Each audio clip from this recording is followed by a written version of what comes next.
ನಾನು ಮುಖ್ಯವಾಗಿ ದಮನಿತರ ಸಾಹಿತ್ಯ ಅನ್ನೋದ್ರ ಬಗ್ಗೆನೇ ನನಗೆ ಕೆಲವು ಪ್ರಶ್ನೆಗಳಿದೆ. ಅಂದರೆ ನಾವು ಕೆಲವು ಸಲ ಶೋಷಿತರ ಸಾಹಿತ್ಯ, ದಮನಿತರ ಸಾಹಿತ್ಯ, ಈ ಥರದ ಸಾಹಿತ್ಯ ಅನ್ನೋ ಥರದ ಲೇಬಲ್ಗಳನ್ನು ನಾವು ಬದುಕೋದಕ್ಕೋಸ್ಕರ ಮಾಡ್ಕೊಳ್ತಿರ್ತೀವಿ. ಇದು ಭಾರತೀಯರಿಗೆ ತುಂಬ ಮುಖ್ಯವಾಗಿ ಒಂದು ಬದುಕುವ ಕಾಯಿಗಳು ಕೂಡ ಅದು. ಅಂದರೆ ಇಲ್ಲಿ ಈ ಗೋಷ್ಠಿ ಇಟ್ಟಿರೋ ಉದ್ದೇಶ ಏನಂತಂದರೆ, ಶೋಷಣೆಗೆ ಒಳಗಾದವರು ಸೃಜಿಸಿರುವಂತಹ ಸಾಹಿತ್ಯವನ್ನು ಮುಖ್ಯವಾಹಿನಿ ಒಳಗೊಂಡಿದೆಯಾ ಅಥವಾ ಮುಖ್ಯವಾಹಿನಿಗೆ ಇದು ವಿಲೀನಗೊಂಡಿದೆಯಾ ಅಂತ. ಇದು ಮೇಲ್ನೋಟಕ್ಕೆ ಒಂದು ಆಶಯ ಥರ ಕಾಣುತ್ತೆ, ಕೆಲವು ಸಲ ಆತಂಕ ಥರ ಕಾಣುತ್ತೆ, ಕೆಲವು ಸಲ ಇದು ಮುಖ್ಯವಾಗಿ ಪ್ರಶ್ನೆ ಥರ ಕಂಡರೂ ಕೂಡ ಇದು ಮತ್ತೆ ಹೀಗೆ ಚರ್ಚೆ ಮಾಡಿ ಹೋಗ್ಬಿಡೋ ಥರದ ವಿಷಯ ಕೂಡ ಅಂತ ಅನಿಸುತ್ತೆ. ಆದರೆ ಇವತ್ತು ನಮಗಿರುವಂಥ ಬಹಳ ಮುಖ್ಯವಾಗಿರುವಂಥ ಒಂದು ಸಾಧ್ಯತೆ ಏನಂತಂದರೆ, ಇಲ್ಲಿ ಕೂತಿರೋರು ಕಳೆದ 40-50 ವರ್ಷಗಳಲ್ಲಿ ಕನ್ನಡ ಸಾಹಿತ್ಯ ಮತ್ತು ಸಂಸ್ಕೃತಿಯಲ್ಲಿ ಸಾಹಿತ್ಯಿಕ ಒಡನಾಟದ ಜೊತೆ ಹೋರಾಟದ ಒಡನಾಟವನ್ನು ಇಟ್ಕೊಂಡು ಕನ್ನಡ ನಾಡಿನಲ್ಲಿ ನಡೆದಿರುವಂಥ ಹಲವು ಚಳುವಳಿಗಳ ಜೊತೆ ಸಂಪರ್ಕ ಇಟ್ಕೊಂಡು ಬಂದಿರುವಂಥ ವ್ಯಕ್ತಿಗಳಾಗಿರೋದ್ರಿಂದಾಗಿ ನಾವು ಈ ಗೋಷ್ಠಿಯ ಒಂದು ಫಲಿತವನ್ನು ತುಂಬ ಪ್ರಮುಖವಾಗಿಯೇ ತಗೊಳ್ಬೋದು ಅಂತ ಅನಿಸುತ್ತೆ. ಮೊದಲಿಗೆ ನಮ್ಮಲ್ಲಿ ಸಬಿಹಾ ಮೇಡಮ್ ಇದ್ದಾರೆ, ಹನುಮಂತ ಹೆಸರು ಇದ್ದಾರೆ, ಸರಸ್ವತಿ ಅಕ್ಕ ಇದ್ದಾರೆ, ಲೋಲಾಕ್ಷಿ ಅವರಿದ್ದಾರೆ. ನಾವು ಎಲ್ಲ ಹನುಮಂತ ಹೆಸರು ಅವರಿಂದಲೇ ಇದನ್ನು ಶುರು ಮಾಡ್ಬೋದು. 2 ರೌಂಡಲ್ಲಿ ನಾವು ಮೇಡಮ್ ಇಂದ ಶುರು ನಾವು 2 ರೌಂಡಲ್ಲಿ ಇದನ್ನು ಮುಗಿಸ್ತೀವಿ, ಸರಿಯಾದ ಸಮಯಕ್ಕೆ ಮುಗಿಸ್ತೀವಿ. ಮೊದಲನೇ ರೌಂಡಲ್ಲಿ ನಾವು ಒಂದು ಚೌಕಟ್ಟು ಹಾಕೊಂಡಂಗೆ ದಮನಿತರ ಸಾಹಿತ್ಯ ಅಥವಾ ದಮನಿತರು ಅಂದರೆ ಯಾರು ಅನ್ನೋ ವ್ಯಾಖ್ಯಾನದ ಬಗ್ಗೆ ಈಗಾಗಲೇ ಇಡೀ ಭಾರತ ಮತ್ತು ಅಂತಾರಾಷ್ಟ್ರೀಯ ಸಮಾಜದಲ್ಲಿ ದಮನಿತರ ಬಗ್ಗೆ ಒಂದು ಚರ್ಚೆ ನಡೀತಾ ಇದೆ.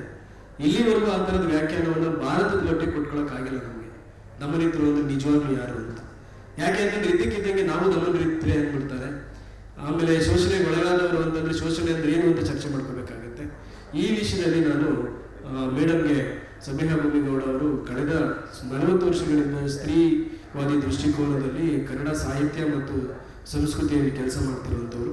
ಅವ್ರಿಗೆ ನಾನು ನಿಜವಾಗ್ಲೂ ಈ ದಮನಿತ ಅನ್ನೋ ಒಂದು ವ್ಯಾಖ್ಯಾನ ಏನು ಮತ್ತು ಇಲ್ಲಿ ನಡೀತಿರುವಂತಹ ಶೋಷಣೆಯ ಸ್ತರಗಳನ್ನು ನಾವು ಅರ್ಥ ಮಾಡ್ಕೊಂಡಾಗ ದಮನಿತರ ಸಾಹಿತ್ಯವನ್ನು ನಾವು ಹೆಂಗೆ ಅರ್ಥ ಮಾಡ್ಕೊಳ್ತೀವಿ ಅನ್ನೋದನ್ನ ಮಾತಾಡಬೇಕು ಅಂತ ಕೇಳ್ಕೊಳ್ತೀವಿ.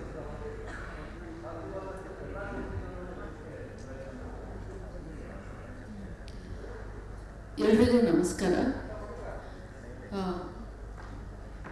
ದಮನಿತರು ಅಂದರೆ ಯಾರು ಅನ್ನುವ ಪ್ರಶ್ನೆಯನ್ನು ಅವರು ಇಟ್ಕೊಂಡು ಅದನ್ನು ಚರ್ಚೆ ಮಾಡೋದಕ್ಕೆ ಹೊರಟ್ರೆ ಬಹುಶಃ ನಾವು ನಮ್ಮ ಅಮೂಲ್ಯ ಸಮಯವನ್ನು ಅದಕ್ಕೇ ಮೀಸಲಿಡ್ತೀವಿ ಅನ್ನುವಂಥ ಒಂದು ಭಯ ಇರೋದ್ರಿಂದ ನಾನು ಮುಂದೆ ಏನು ಟಿಪ್ಪಣಿ ಮಂಡಿಸ್ಲಿಕ್ಕಿದ್ದೇನೋ ಅದಕ್ಕೆ ಪೂರಕವಾಗಿ ದಮನಿತರು ಅಂದರೆ ಏನು ಅಂತ ಹೇಳಬಹುದು ಮತ್ತು ಅದರ ಜೊತೆಗೆ ದಮನಿತರ ಸಾಹಿತ್ಯ ಪ್ರಧಾನ ಸಾಹಿತ್ಯಕ್ಕೆ ಸೇರಿದೆಯೋ ಇಲ್ವೋ ಅನ್ನೋ ಈ ಪ್ರಶ್ನಾರ್ಥಕವಾಗಿ ಇಟ್ಟ ಒಂಥರ ಡಿಬೇಟ್ನ ಹಾಗೆ ಅವರು ಇಟ್ಟಿದ್ದಾರೆ.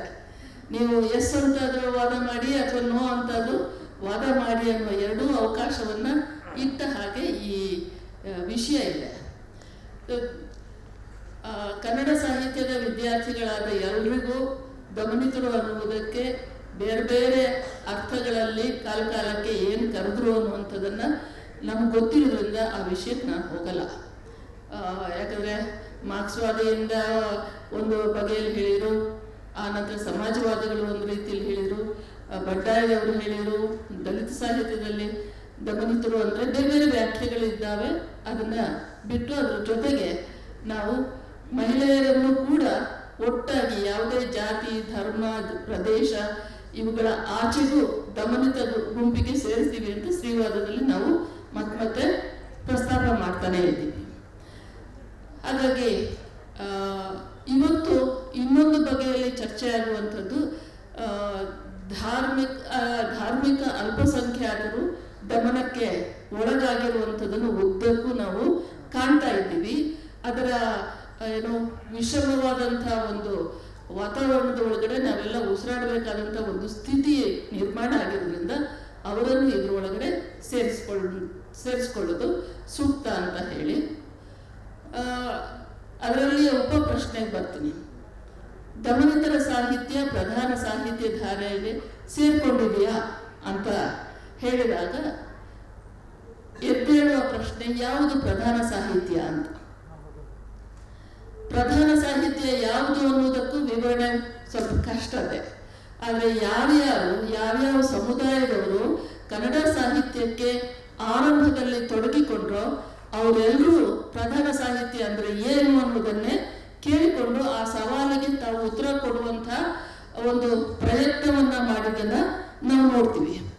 ಹಾಗಾಗಿ ಏನಂತ ಹೇಳಿದ್ರೆ, ಈ ಪ್ರಧಾನ ಅಂತ ಹೇಳಿಕೊಂಡು ನಮಗೆ ಅಗೋಚರವಾಗಿಯೂ ಗೋಚರವಾಗುವ, ಅಥವಾ ನಾವು ಇಲ್ಲ ಅಂಥದ್ದೇನೂ ಇಲ್ಲ ಅಂತಂದ್ರೂ ಅದು ಇದೆ ಅನ್ನುವುದನ್ನ ಅರಿವಿಗೆ ತಂದುಕೊಳ್ಳುವಂಥದ್ದೇ ಒಂದು ಪ್ರಧಾನ ಸಾಹಿತ್ಯ ಅಂತಂದು ಇಟ್ಟುಕೊಂಡ್ರೆ, ಅದೊಂದು ಸಮುದಾಯದ ಇರ್ಬೋದು, ಒಂದು ವರ್ಗದಿರ್ಬೋದು, ಯಾವುದೇ ಇರಲಿ, ಇದನ್ನ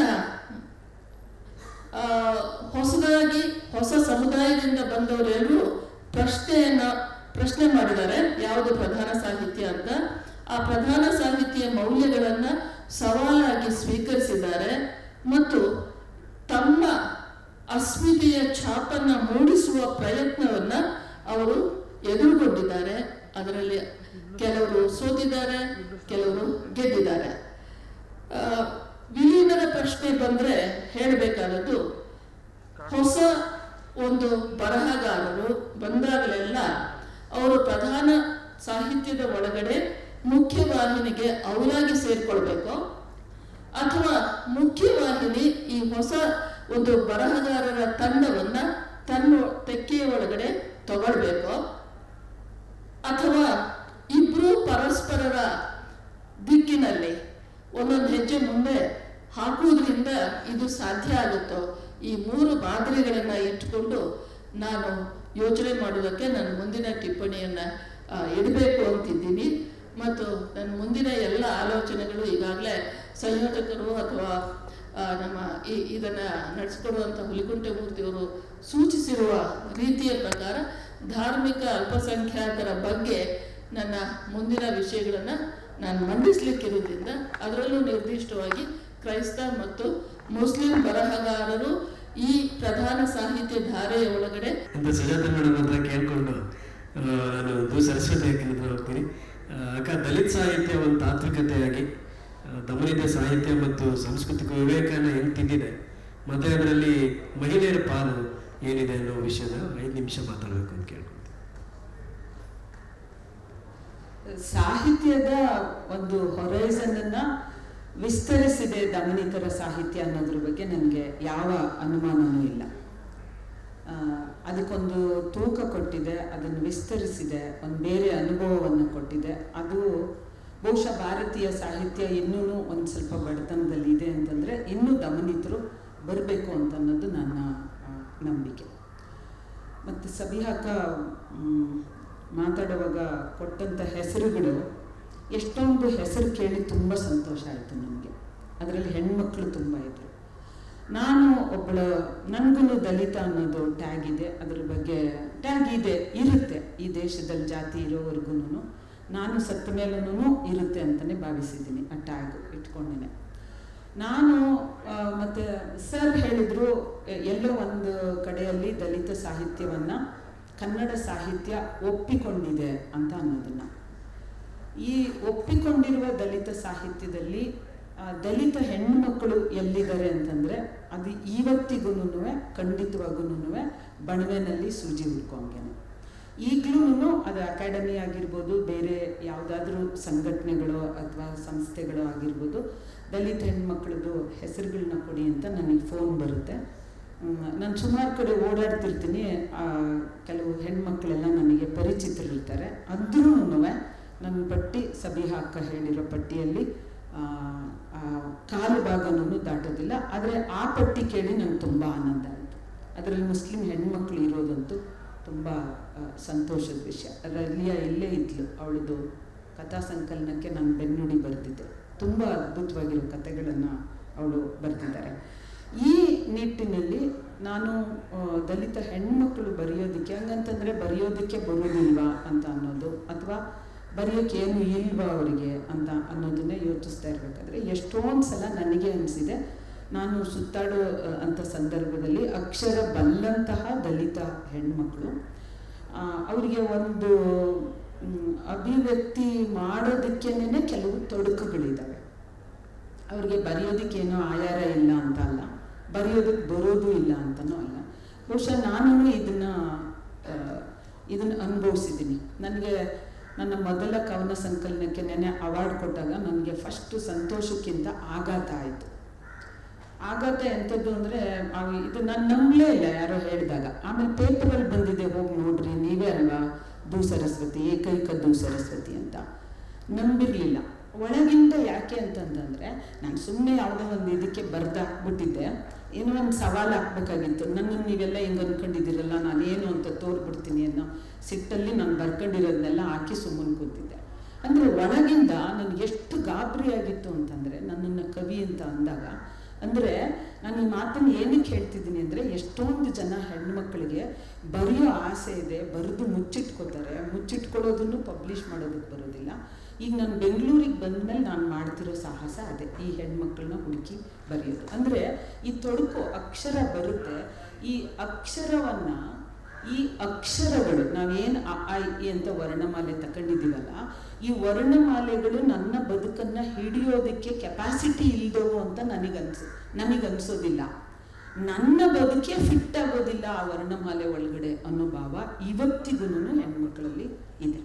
ನಾನು ಒಂದು ನಾಟಿಂಗ್ಹ್ಯಾಮ್ ಟ್ರೆಂಟ್ ಯೂನಿವರ್ಸಿಟಿಯವ್ರದ್ದು 5 ಜನ ಕವಿಗಳು ಮತ್ತು 5 ಜನ ನಾಟಕಕಾರರದ್ದು ಒಂದು ಕಾರ್ಯಕ್ರಮ ಆದಿಮದಲ್ಲಿ ಮಾಡಿದಾಗ ಹುಡುಕಿದ್ವಿ ಒಂದಷ್ಟು ಜನ ಹೆಣ್ಮಕ್ಳು. ಎಷ್ಟು ಚೆನ್ನಾಗಿರೋವಂಥದ್ದು ಬರೆದಿದ್ದಾರೆ ಅಂತಂದರೆ ಆ ಪದ್ಯಗಳು. ಕೊನೆಗೆ ನಾನು ತಡ್ಕೊಳಕ್ಕಾಗದೆ ನನ್ನ ಮನೆಯಲ್ಲಿ ಕೂರಿಸ್ಕೊಂಡ್ಬಿಟ್ಟು ಒಂದು ಚೂರು ಏನೋ ಸಣ್ಣ ಪುಟ್ಟ ರಿಪೇರಿಗಳು ಬೇಕಾಗಿತ್ತು. ಅದನ್ನು ಅವರಿಗೇನೆ ಅವರೇನೇ ಅವರ ಸಾಮರ್ಥ್ಯವನ್ನು ನಂಬದೇ ಇರೋವಂಥ ಸ್ಥಿತಿಯಲ್ಲಿ ದಲಿತ ಹೆಣ್ಮಕ್ಳು ಇದ್ದಾರೆ. ಈಗ ನನ್ನನ್ನು ಕಂಪೇರ್ ಮಾಡ್ಕೋತೀರಿ ಅಂದರೆ, ಮಹಾರಾಷ್ಟ್ರದಲ್ಲಿ ದಲಿತ ಸ್ತ್ರೀವಾದ ಬಂದು ಮುಖ್ಯವಾಹಿನಿಯ ಸ್ತ್ರೀವಾದಿಗಳನ್ನು ಜಾತಿ ಪ್ರಶ್ನೆ ಹಿಡ್ಕೊಂಡು ಜಾಡಿಸಿದ್ದು ಆಯಿತು. ದಲಿತ ಚಳುವಳಿಯನ್ನು ದಲಿತ ಗಂಡಸರನ್ನು ಹಿಡ್ಕೊಂಡು ಜಾಡಿಸಿದ್ದು ಆಯಿತು. ಆದರೆ ನಾನು 1989ರಲ್ಲಿ ಊರ್ಮಿಳಾ ಪಾವರ್ ಬರೆದಿರೋ ಅಂಥ ಪುಸ್ತಕವನ್ನು ನಾನು ಬಿಡುಗಡೆ ಮಾಡಿದ್ದು ಕೇವಲ 2 ವರ್ಷದ ಹಿಂದೆ. ಅಂದರೆ ಒಂದು ಮಾಹೋಲು ಬೇಕಾಗಿದೆ ದಲಿತ ಹೆಣ್ಮಕ್ಳಿಗೆ ಬರೆಯೋದಕ್ಕೆ. ಮತ್ತು ಅವರು ಒಳಗಡೆ ಇರೋವಂಥದ್ದು ಸಾಮರ್ಥ್ಯವನ್ನು ಗುರುತಿಸಿ ಬರೆಸೋ ಅಂಥದ್ದು ಬೇಕಾಗಿದೆ. ಬಹುಶಃ ನಾನು ಈ ಮಾತನ್ನು ಹೇಳಿದರೆ ತಪ್ಪು ಅಂತ ಯಾರೂ ಭಾವಿಸೋದಿಲ್ಲ ಅನಿಸುತ್ತೆ. ದಲಿತ ಸಾಹಿತಿಗಳನ್ನು ಕೊಡಬೇಕಾದ ಪ್ರಾಮುಖ್ಯತೆಯನ್ನು ದಲಿತ ಹೆಣ್ಣು ಮಕ್ಕಳ ಬರವಣಿಗೆಗೆ ಕೊಟ್ಟಿಲ್ಲ. ಅವರಿಗೆ ಯಾವ ರೀತಿಯ ಒಂದು ಪುಷ್ ಬೇಕಾಗಿತ್ತೋ, ಒಂದು ಸಪೋರ್ಟು ಬೇಕಾಗಿತ್ತೋ ಅದು ಕೊಟ್ಟಿಲ್ಲ ಅಂತ ಹೇಳಿದ್ರೆ ನಾನು ತಪ್ಪಾಗೋದಿಲ್ಲ ಅಂತ ನಾನು ಭಾವಿಸ್ತೀನಿ. ತುಂಬ ಕಡೆಯಲ್ಲಿ ಹುಡುಕಾಡಿದ್ದೀನಿ ನಾನು. ಸುಮಾರು ಜನ ಬರೆಯೋ ನೇತ್ರಾವತಿ 10-15 ವರ್ಷದಿಂದ ಪದ್ಯ ಬರೀತಾ ಇದ್ದಾಳೆ. ಇವತ್ತಿನವರೆಗೂ ಸಂಕಲನನ ತಗೊಂಬಂದಿಲ್ಲ. ಹಾಗೆ ಒಂದು 7 ನನಗೆ ಗೊತ್ತಿರೋ ಅಂಥ 7-8 ಜನ. ಕಾವ್ಯ ಅಂತ ಶಿವಮೊಗ್ಗದಲ್ಲಿದ್ದಾಳೆ, ತುಂಬ ಚೆನ್ನಾಗಿ. ಅಂದರೆ ಅವಳು ಈ ಪುರಾಣದ ಪಾತ್ರಗಳನ್ನು ನೋಡೋ ರೀತಿ ಇದೆಯಲ್ಲ, ಅದು ಅಹಲ್ಯೆ ಆಗಿರ್ಬೋದು, ಸೀತೆ ಆಗಿರ್ಬೋದು, ಅದೇನೇ ತುಂಬ ಅದ್ಭುತವಾಗಿದೆ. ಒಂದು ಸಣ್ಣ ಮೆಟಫರ್ ಆಗಿ ಕುಂಟೋ ಬೆಲ್ಲೆಯನ್ನು ಇಟ್ಕೊಂಡು ಬರೆದಿರುವಂಥದ್ದು, ಹಸಿವನ್ನು ಇಟ್ಕೊಂಡು ಬರೆದಿರುವಂಥದ್ದು. ಅಥವಾ ಹೊಸಪೇಟೆನಲ್ಲಿ ದೇವದಾಸಿಯರ ಹೆಣ್ಣುಮಕ್ಕಳು ಇತ್ತೀಚೆಗೆ ಅವರು ಬರೆಯೋದಕ್ಕೆ ಶುರು ಮಾಡಿದಾರಲ್ಲ, ಅವರಿಗೆ ಒಂದು ನಾವೇನು ಕೈ ಹಿಡಿದು ಎತ್ತಬೇಕಾಗಿಲ್ಲ, ಕೆಲವು ಸಹಕಾರ ಅವರಿಗೆ ಬೇಕಾಗಿದೆ ಅಂತ ನನಗೆ ಭಾವಿಸ್ತೀನಿ. ನಾನು ಇದನ್ನು ಇನ್ comparison with what Dalit women in Maharashtra have done. ಅಂದರೆ ನಾನು ಜಾತಿ ಮತ್ತು ಲಿಂಗತ್ವದಕ್ಕೆ ಸಂಬಂಧಪಟ್ಟಂಗೆ ಅದರಲ್ಲಿ ಒಂದು 8 ಆತ್ಮಕಥೆಗಳದನ್ನು ಅಬ್ರಿಡ್ಜ್ಡ್ ವರ್ಷನನ್ನು ಇತ್ತು, ಅದನ್ನು ಅನುವಾದ ಮಾಡಿದ್ದೀನಿ. ಅದರಲ್ಲಿ 2 ಅಲೆಮಾರಿ ಸಮುದಾಯದ ಹೆಣ್ಮಕ್ಳು. ನನಗೆ ಒಂದು ಅವಕಾಶ ಸಿಕ್ತು. ಇವರೆಲ್ಲರೂ 2 ಭಾಷೆಗಳ ನಡುವೆ, ಅಂದರೆ ಕನ್ನಡ ಮತ್ತು ಯಾವುದು ಕೊಂಕಣಿ ಅಂತ ಇಟ್ಕೊಳ್ಳೋಣ, ಕೊಂಕಣಿ ಮತ್ತು ಕನ್ನಡ ಭಾಷೆಗಳ ನಡುವೆ ಒಂದು ಸೇತುವೆ ಹಾಗೆ ಕೆಲಸ ಮಾಡಿದವರು. ಕನ್ನಡದ ಅನೇಕ ಕೃತಿಗಳನ್ನು ಕೊಂಕಣಿಗೆ ಮತ್ತು ಕೆಲವರು ಕೊಂಕಣಿಯಿಂದ ಕನ್ನಡಕ್ಕೆ ಅನುವಾದ ಮಾಡುವ ಮೂಲಕ ಒಂದು ಸಾಹಿತ್ಯಕ್ಕೆ ತಮ್ಮ ಕೊಡುಗೆಯನ್ನು ಕೊಡೋ ಕೆಲಸ ಮಾಡಿದರು. ಹೊಸ ತಲೆಮಾರಿನಲ್ಲಿ ನಾನು ಗುರುತಿಸುವಂಥದ್ದು ಮಿತಾಶಾ ರಿಯಾ ರಾಡ್ರಿಗಸ್ ಅಂತ. ಅವರು ಮುದ್ದು ತೀರ್ಥಹಳ್ಳಿ ಅನ್ನುವ ಕಾವ್ಯನಾಮದಲ್ಲಿ ಬರಿತಾ ಇದ್ದಾರೆ. ತುಂಬ ಚಿಕ್ಕ ವಯಸ್ಸಿನವರು, ಸುಮಾರು 25 ವರ್ಷದ ಆಸುಪಾಸಿನಲ್ಲಿ ಇದ್ದಿರಬೇಕು.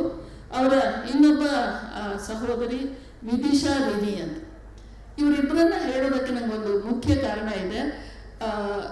ಇವರು ಮತ್ತೆ ಸೃಜನಶೀಲ ಸಾಹಿತ್ಯದಲ್ಲಿ ವಿಶೇಷವಾಗಿ ತೊಡಗಿಸಿಕೊಂಡಿದ್ದಾರೆ.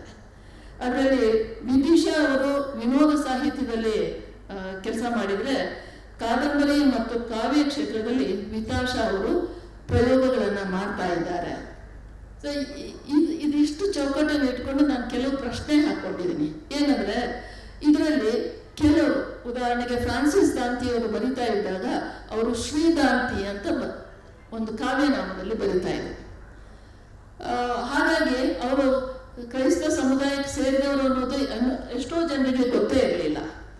ಇಲ್ಲಿ ಮುದ್ದು ತೀರ್ಥಹಳ್ಳಿ ಅನ್ನುವಂಥ ಕಾವ್ಯನಾಮದಲ್ಲಿ ಇವರು ವಿತಾಶಾ ದಿಯಾ ಬರಿತಾ ಇದ್ದಾರೆ. ಅವ್ರು ಯಾಕೆ ಅದನ್ನು ಬರಿತಾ ಇದ್ದಾರೆ ಗೊತ್ತಿಲ್ಲ. ಆದರೆ ನನಗೆ ಆರಂಭದ ಲೇಖಕರಾದಂಥ ಫ್ರಾನ್ಸಿಸ್ ದಾಂತಿ ಅವ್ರನ್ನ ಕೇಳಿದೆ, ಯಾಕೆ ನೀವು ಇದನ್ನು ಇಟ್ಕೊಂಡಿದ್ದೀರಿ ಅಂತ. ಅವರು ಹೇಳಿದರು, ನಮ್ಮ ಪತ್ರಿಕೆಗಳು ನನ್ನ ಹೆಸರಿನ ಮೂಲಕ ಎಷ್ಟೋ ಬಾರಿ ಪ್ರಕಟಿಸಲಿಲ್ಲ. ಹಾಗಾಗಿ ಶ್ರೀದಾಂತಿ ಅನ್ನುವ ಹೆಸರಲ್ಲಿ ನಾನು ಪ್ರಕಟಿಸಿದಾಗ ನನಗೆ ಕಥೆಗಳು ಪ್ರಕಟ ಆದವು ಅಷ್ಟೇ ಅಲ್ಲ, ಒಂದು ಪ್ರತಿಕ್ರಿಯೆ ಕೂಡ ಚೆನ್ನಾಗಿ ಬಂತು ಅಂತ. ಸೊ ಇದು ಬೇರೆ ಬೇರೆ ನೆಲೆಯಲ್ಲಿದೆ. ಹೆಣ್ಮಕ್ಳು ಕೆಲವರೆಲ್ಲ ಮಾಡಿದಿದೆ. ಹೆಣ್ಮಕ್ಳ ಹೆಸರಲ್ಲಿ ಹಾಕಿದರೆ ಇದು ಹೆಣ್ಮಕ್ಳು ಅನ್ನೋದಕ್ಕಾಗಿ ಹಾಕಿದಾರೋ ಅಲ್ಲ ನಿಜವಾಗ್ಲೂ ಅರ್ಹತೆ ಇದೆನಾ ಅನ್ನೋದಕ್ಕೆ ಅವ್ರು ಬೇರೆ ಬೇರೆ ಕಾವ್ಯನಾಮ ಇಟ್ಕೊಂಡದ್ದು, ಅದು ಇನ್ನೊಂದು ಬಗೆ ಇರಲಿ. ಕಾವ್ಯನಾಮದ ಅಗತ್ಯ ಇವ್ರಿಗೆ ಯಾಕೆ ಬಂತು, ಇದು ಕೂಡ ಕುತೂಹಲದ್ದು. ಮತ್ತು ಇದನ್ನ ಬಗಿತಾ ಹೋದರೆ ಬೇರೆ ಬೇರೆ ಅರ್ಥಗಳು ಸಿಗ್ತವೆ. ಕನ್ನಡ ಸಾಹಿತ್ಯದಲ್ಲಿ ಕ್ರೈಸ್ತ ಸಮುದಾಯದವರು ತೊಡಗಿಕೊಂಡದ್ದು ಕಡಿಮೆ ಅಂತ ಮಾತ್ರ ಅಲ್ಲ, ಕನ್ನಡ ಸಾಹಿತ್ಯವನ್ನು ಓದುವ ಕ್ರೈಸ್ತ ಸಮುದಾಯದವರ ಸಂಖ್ಯೆ ಕೂಡ ಕಡಿಮೆ ಅನ್ನುವುದು ನನ್ನ ಒಂದು ನಿಲುವು. ಇದು ಯಾಕೆ ಅಂತ ಕೇಳಿದ್ರೆ, ಅವರಿಗೆ ಮನೆ ಭಾಷೆ ಕೊಂಕಣಿ ಆದಾಗ ಅವರಿಗೆ ಅಭಿವ್ಯಕ್ತಿಗೆ ಮೊದಲು ತೆರೆದುಕೊಂಡದ್ದು ಇಂಗ್ಲಿಷ್ ಹತ್ರ ಆಯ್ತು ಅವರಿಗೆ. ಆ ನಂತರ ಕೊಂಕಣಿಯಲ್ಲೇ ಸಾಹಿತ್ಯ ರಚನೆ ಮಾಡುವ ವಾತಾವರಣ ನಿರ್ಮಾಣ ಮಾಡಿದಾಗ ಅವರು ಅದಕ್ಕೆ ತೆರೆದುಕೊಂಡ್ರು. ಹಾಗಾಗಿ ಸಂವಹನಕ್ಕೆ ಮಾತ್ರ ಅಲ್ಲ, ಅಭಿವ್ಯಕ್ತಿಗೆ ಕೂಡ ಅದನ್ನು ವಿಶೇಷವಾಗಿ ಅವರು ಅವಲಂಬಿಸಿದ್ದನ್ನು ನೋಡ್ತೀವಿ. ಅಷ್ಟೇ ಅಲ್ಲ, ಧಾರ್ಮಿಕ ಸಾಹಿತ್ಯದಲ್ಲಿ ಇದ್ದಷ್ಟು ಒಲವು ಸಾಹಿತ್ಯದ ಸೃಜನಶೀಲ ಬರಹದಲ್ಲಿ ಅಷ್ಟೊಂದು ಆಸಕ್ತಿಯನ್ನು ತೋರಿಸ್ಕೊಳ್ಳುವಂಥವ್ರು ಅಲ್ಲಿ ನನಗೆ ಕಂಡದ್ದು ಕಡಿಮೆ. ಇದೆಲ್ಲದಕ್ಕೂ ಮತ್ತೆ ನಾಡಿಸೋಸ್ ಅವರನ್ನ ನಾವು ಪ್ರತ್ಯೇಕ ಇಟ್ಟೇ ಈ ಚರ್ಚೆಯನ್ನು, ಅಂದರೆ ಅವರು ಅಪವಾದವಾಗಿ ಉಳಿತಾರೆ ಅನ್ನೋ ನೆಲೆಯಲ್ಲಿ ಹೇಳ್ತಾ ಇದ್ದೀನಿ. ಮತ್ತು ಕನ್ನಡ ಸಾಹಿತ್ಯದ ಯಾವುದೇ ಚಳುವಳಿಯಲ್ಲಾಗಿರಲಿ, ಭಾಷಾ ಚಳುವಳಿಯಲ್ಲಾಗಿರಲಿ, ಸಾಹಿತ್ಯ ಚಳುವಳಿಯಲ್ಲಾಗಿರಲಿ, ಅವರು ತೊಡಗಿಸಿಕೊಂಡದ್ದು ಕೂಡ ಇಲ್ಲವೇ ಇಲ್ಲ ಅನ್ನುವಷ್ಟು ಕಡಿಮೆ ಅನ್ನುವುದನ್ನು ಈ ಅವಧಿಯಲ್ಲಿ ನಾನು ನೆನಪು ಮಾಡ್ಕೊಳ್ತೀನಿ. ಮತ್ತು ಸಾಹಿತ್ಯದ ಪೂರ್ಣದ ಬಗ್ಗೆ ಅವರಲ್ಲಿ ಹಲವು ಪ್ರಶ್ನೆಗಳಿದ್ದಾವೆ ಅಂತ ಅನ್ಸುತ್ತೆ. ಒಂದು ಧರ್ಮದ ನಂಬಿಕೆ, ಆಚರಣೆ ಇವ್ಯಾವುಗಳ ಬಗ್ಗೆನೂ ಪ್ರಶ್ನೆ ಮಾಡಬಾರದು ಎನ್ನುವ ಅಘೋಷಿತವಾದಂಥ ಒಂದು ನಿಯಮವನ್ನು ಅವರೆಲ್ಲರೂ ತಮ್ಮ ಮೇಲೆ ತಾವು ಹೇರಿಕೊಂಡದ್ದು. ಮತ್ತು ಏನೋ ವಾತಾವರಣದ ಒಳಗಡೆನೂ ಅಂತ ಒಂದು ಒತ್ತಡ ಇದ್ದ ಕಾರಣಕ್ಕೂ ಇರ್ಬೋದು. ಅವರ ಹೆಚ್ಚಿನ ರಚನೆಗಳು ಎರಡು ಕಾರಣಕ್ಕಾಗಿ ಭಿನ್ನ. ಒಂದು, ಈ ಒತ್ತಡ, ಆ ಕಾರಣಕ್ಕಾಗಿ ತಮ್ಮ ಸಮುದಾಯದ ಬಗ್ಗೆ ಅವರು ಏನನ್ನು ಮಾತನಾಡೋಕ್ಕಾಗದೇ ಇರುವಂಥದ್ದು. ಮತ್ತು ತಾವು ಮಾನ್ಯತೆಯನ್ನ ಅಥವಾ ಒಂದು ಪ್ರಧಾನ ಸಾಹಿತ್ಯದಲ್ಲಿ ತಾವೊಂದು ಸ್ಥಾನವನ್ನು ಪಡಿಬೇಕಾದ್ರೆ ಕ್ರೈಸ್ತೇತರ ಸಮುದಾಯದ ಒಂದು ವಸ್ತು ವಿಷಯವನ್ನು ಇಟ್ಕೊಂಡೇ ಬರಿಬೇಕೇನೋ ಅನ್ನುವಂಥ ಒಂದು ಚಿಂತನೆಯು ಅವರಲ್ಲಿ ಇರುವಂಥದ್ದನ್ನು ನಾನು ಗಮನಿಸಿದ್ದೀನಿ. ಹಾಗಾಗಿ ಪ್ರಧಾನ ಸಾಹಿತ್ಯದಲ್ಲಿ ಗುರುತಿಸಿಕೊಳ್ಳೋದಕ್ಕೆ, ಮಾನ್ಯತೆ ಪಡೆಯುವುದಕ್ಕೆ, ಅಸ್ಮಿತೆ ಪಡೆಯುವುದಕ್ಕೆ ಅವರು ಕೆಲವೊಮ್ಮೆ ಈ ವಿಷಯದ ಗೊಂದಲದಲ್ಲಿ ಇದ್ದಂಥದನ್ನು ನಾವು ಆರಂಭದಿಂದ ಇವತ್ತಿನವರೆಗೂ ನಾವು ಕಾಣ್ತಾ ಇದ್ದೀವಿ. ಇನ್ನೊಂದು, ಇವೆಲ್ಲದಕ್ಕೆ ಬದುಕಿನ ಕ್ರಮದ ಒಳಗಡೆ ಕೂಡ ಅವರು ಒಂದು ನಿರ್ದಿಷ್ಟ ಅಂತರವನ್ನು ಇಟ್ಕೊಂಡೇ ಬದುಕಿದವರು. ಇದನ್ನ ನಾವು ಮರೆಯೋದಕ್ಕಾಗೋದಿಲ್ಲ. ಎಲ್ಲರೂ ಒಟ್ಟಿಗೆ ಒಂದು ಸಮುದಾಯದ ಒಳಗಡೆ ಭಾಗಿಯಾಗಿ ಸಹಭಾಗಿತ್ವದ ಒಂದು ಇದು ಇದೆಲ್ಲ, ಅದು ಕಂಪ್ಯಾರಿಟಿವ್ಲಿ ನಾನು ಯಾವುದನ್ನೇ ಹೇಳ್ಬೇಕಾದ್ರೂ ಒಂದು ತುಲನೆ ಬೇಕೇ ಆಗುತ್ತೆ. ಆ ನೆಲೆಯಲ್ಲಿ ನಮ್ಗೊಂದು ಅಂತರ ಇಟ್ಟುಕೊಂಡೇ ಅವರು ಕಾಣಿಸ್ತಾರೆ. ಅಷ್ಟೇ ಅಲ್ಲ, ಅವರು ತೊಡಗಿಸಿಕೊಂಡ ಸಾಹಿತ್ಯ ಪ್ರಕಾರಗಳು ಕೂಡ ತುಂಬಾ ಲಿಮಿಟೆಡ್ ಆದದ್ದು ಅನ್ನೋದನ್ನು ಈಗಾಗಲೇ ಹೇಳಿದೆ. ಇದನ್ನು ನಾನು ಇನ್ನೊಂದು ನನಗೆ ಹೇಳಿರುವ ಮುಸ್ಲಿಂ ಸಮುದಾಯದ ಬರಹಗಾರರ ಕುರಿತ ಹಾಗೆ ಅವರದು ಮತ್ತು ಪ್ರಧಾನ ಸಾಹಿತ್ಯದಲ್ಲಿ ಅವರ ಪಾಲ್ಗೊಳ್ಳುವಿಕೆ ಹೇಗಿದೆ ಅನ್ನೋದರ ಬಗ್ಗೆ ಗಮನಿಸುವುದಾದರೆ, ನಾನು ಒಮ್ಮೆ ಕೂತ್ಕೊಂಡು ಲೆಕ್ಕ ಹಾಕ್ತಾ ಬಂದೆ ಎಷ್ಟು ಜನ ಇದ್ದಾರೆ ಅಂತ ಹೇಳಿಕೊಂಡು. ನನಗೆ ಆ ಪಟ್ಟಿ ಮಾಡ್ತಾ ಮಾಡ್ತಾ ಹೌದಲ್ಲ ಇದನ್ನು ಬಿಟ್ಟಿದ್ದೀನಿ ಅಂತ ಅನಿಸ್ತು. ಸುಮ್ಮನೆ ನಿಮ್ಮ ನೆನಪನ್ನ ಫ್ರೆಶ್ ಮಾಡುವ ದೃಷ್ಟಿಯಿಂದ ನಾನು ಕೆಲವು ಹೆಸರು ಹೇಳ್ತೇನೆ, ಇದು ಪರಿಪೂರ್ಣ ಅಲ್ಲ. ಸಿಕಂದರ್ ಕಾಬು ನನಗೆ ಮೊದಲು ಸಿಗುವಂಥವ್ರು. ಅವರು ಕೂಡ ಸ್ವಾತಂತ್ರ್ಯ ಪೂರ್ವದಲ್ಲೇ ಬರಿತಾ ಇದ್ದವರು. ಸಿಕಂದರ್ ಕಾಬು, BA ಸನದಿ, ಅಕ್ಬರ್ ಅಲಿ, KS ನಿಸಾರ್ ಅಹಮದ್, ಬಾನು ಮುಷ್ತಾಕ್, ಸಾರಾ ಅಬೂಬಕರ್, ಬೋಡವರ್ ಮೊಹಮ್ಮದ್ ಕುನಿ, ಫಕೀರ್ ಮೊಹಮ್ಮದ್ ಕಟ್ಪಾಡಿ, K ಶರೀಫಾ, ರಂಜಾನ್ ದರ್ಗಾ, DB ರಜಿಯಾ, ರಹಮತ್ ತರೀಕೆರೆ, ಹಸನ್ ನಯೀಂ ಸುಡುಕೋಡ್, ಮುಮ್ತಾಜ್ ಬೇಗಂ, ಅಬ್ಬಾಸ್ ಮೇಲಿನ ಮನಿ, AS Makandar, BM ಇದಿನಬ್ಬ, MD Gogeri, MM Rashid. ಅಷ್ಟೇ ಅಲ್ಲ, ಬೆಂಗಳೂರಿಂದ ಇನ್ನೊಂದು 2-3 ತಕ್ಷಣ ಹಾಕಲೇ ಇಲ್ಲ ನಾನು. ಹಾಗೆ ಒಂದು ಪಟ್ಟಿ ಮಾಡ್ತಾ ಹೊರಟ್ರೆ ದೊಡ್ಡ ಪಟ್ಟಿ ಇದೆ ಸಾಹಿತ್ಯದಲ್ಲಿ ರಚನೆ ಮಾಡಿರುವಂಥದ್ದು. ಎರಡನೇ ತಲೆಮಾರಿಗೆ ಮತ್ತು ಅಷ್ಟೇ ದೊಡ್ಡ ಪಟ್ಟಿ ನಮ್ಮ ಕಣ್ಣೆದುರುಗಡೆ ಸಿಗುತ್ತೆ.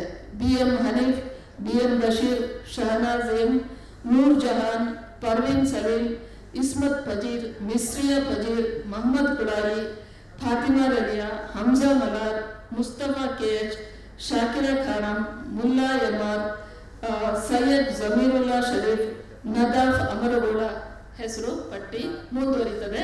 ನಾನು ಒಂದು ಮಾದರಿಗಾಗಿ ಅಷ್ಟೇ ಈ 2 ಬಗೆಯ ಹೆಸರುಗಳನ್ನು ಮುಂದಿಟ್ಟಿದ್ದೀನಿ. ಮುಸ್ಲಿಂ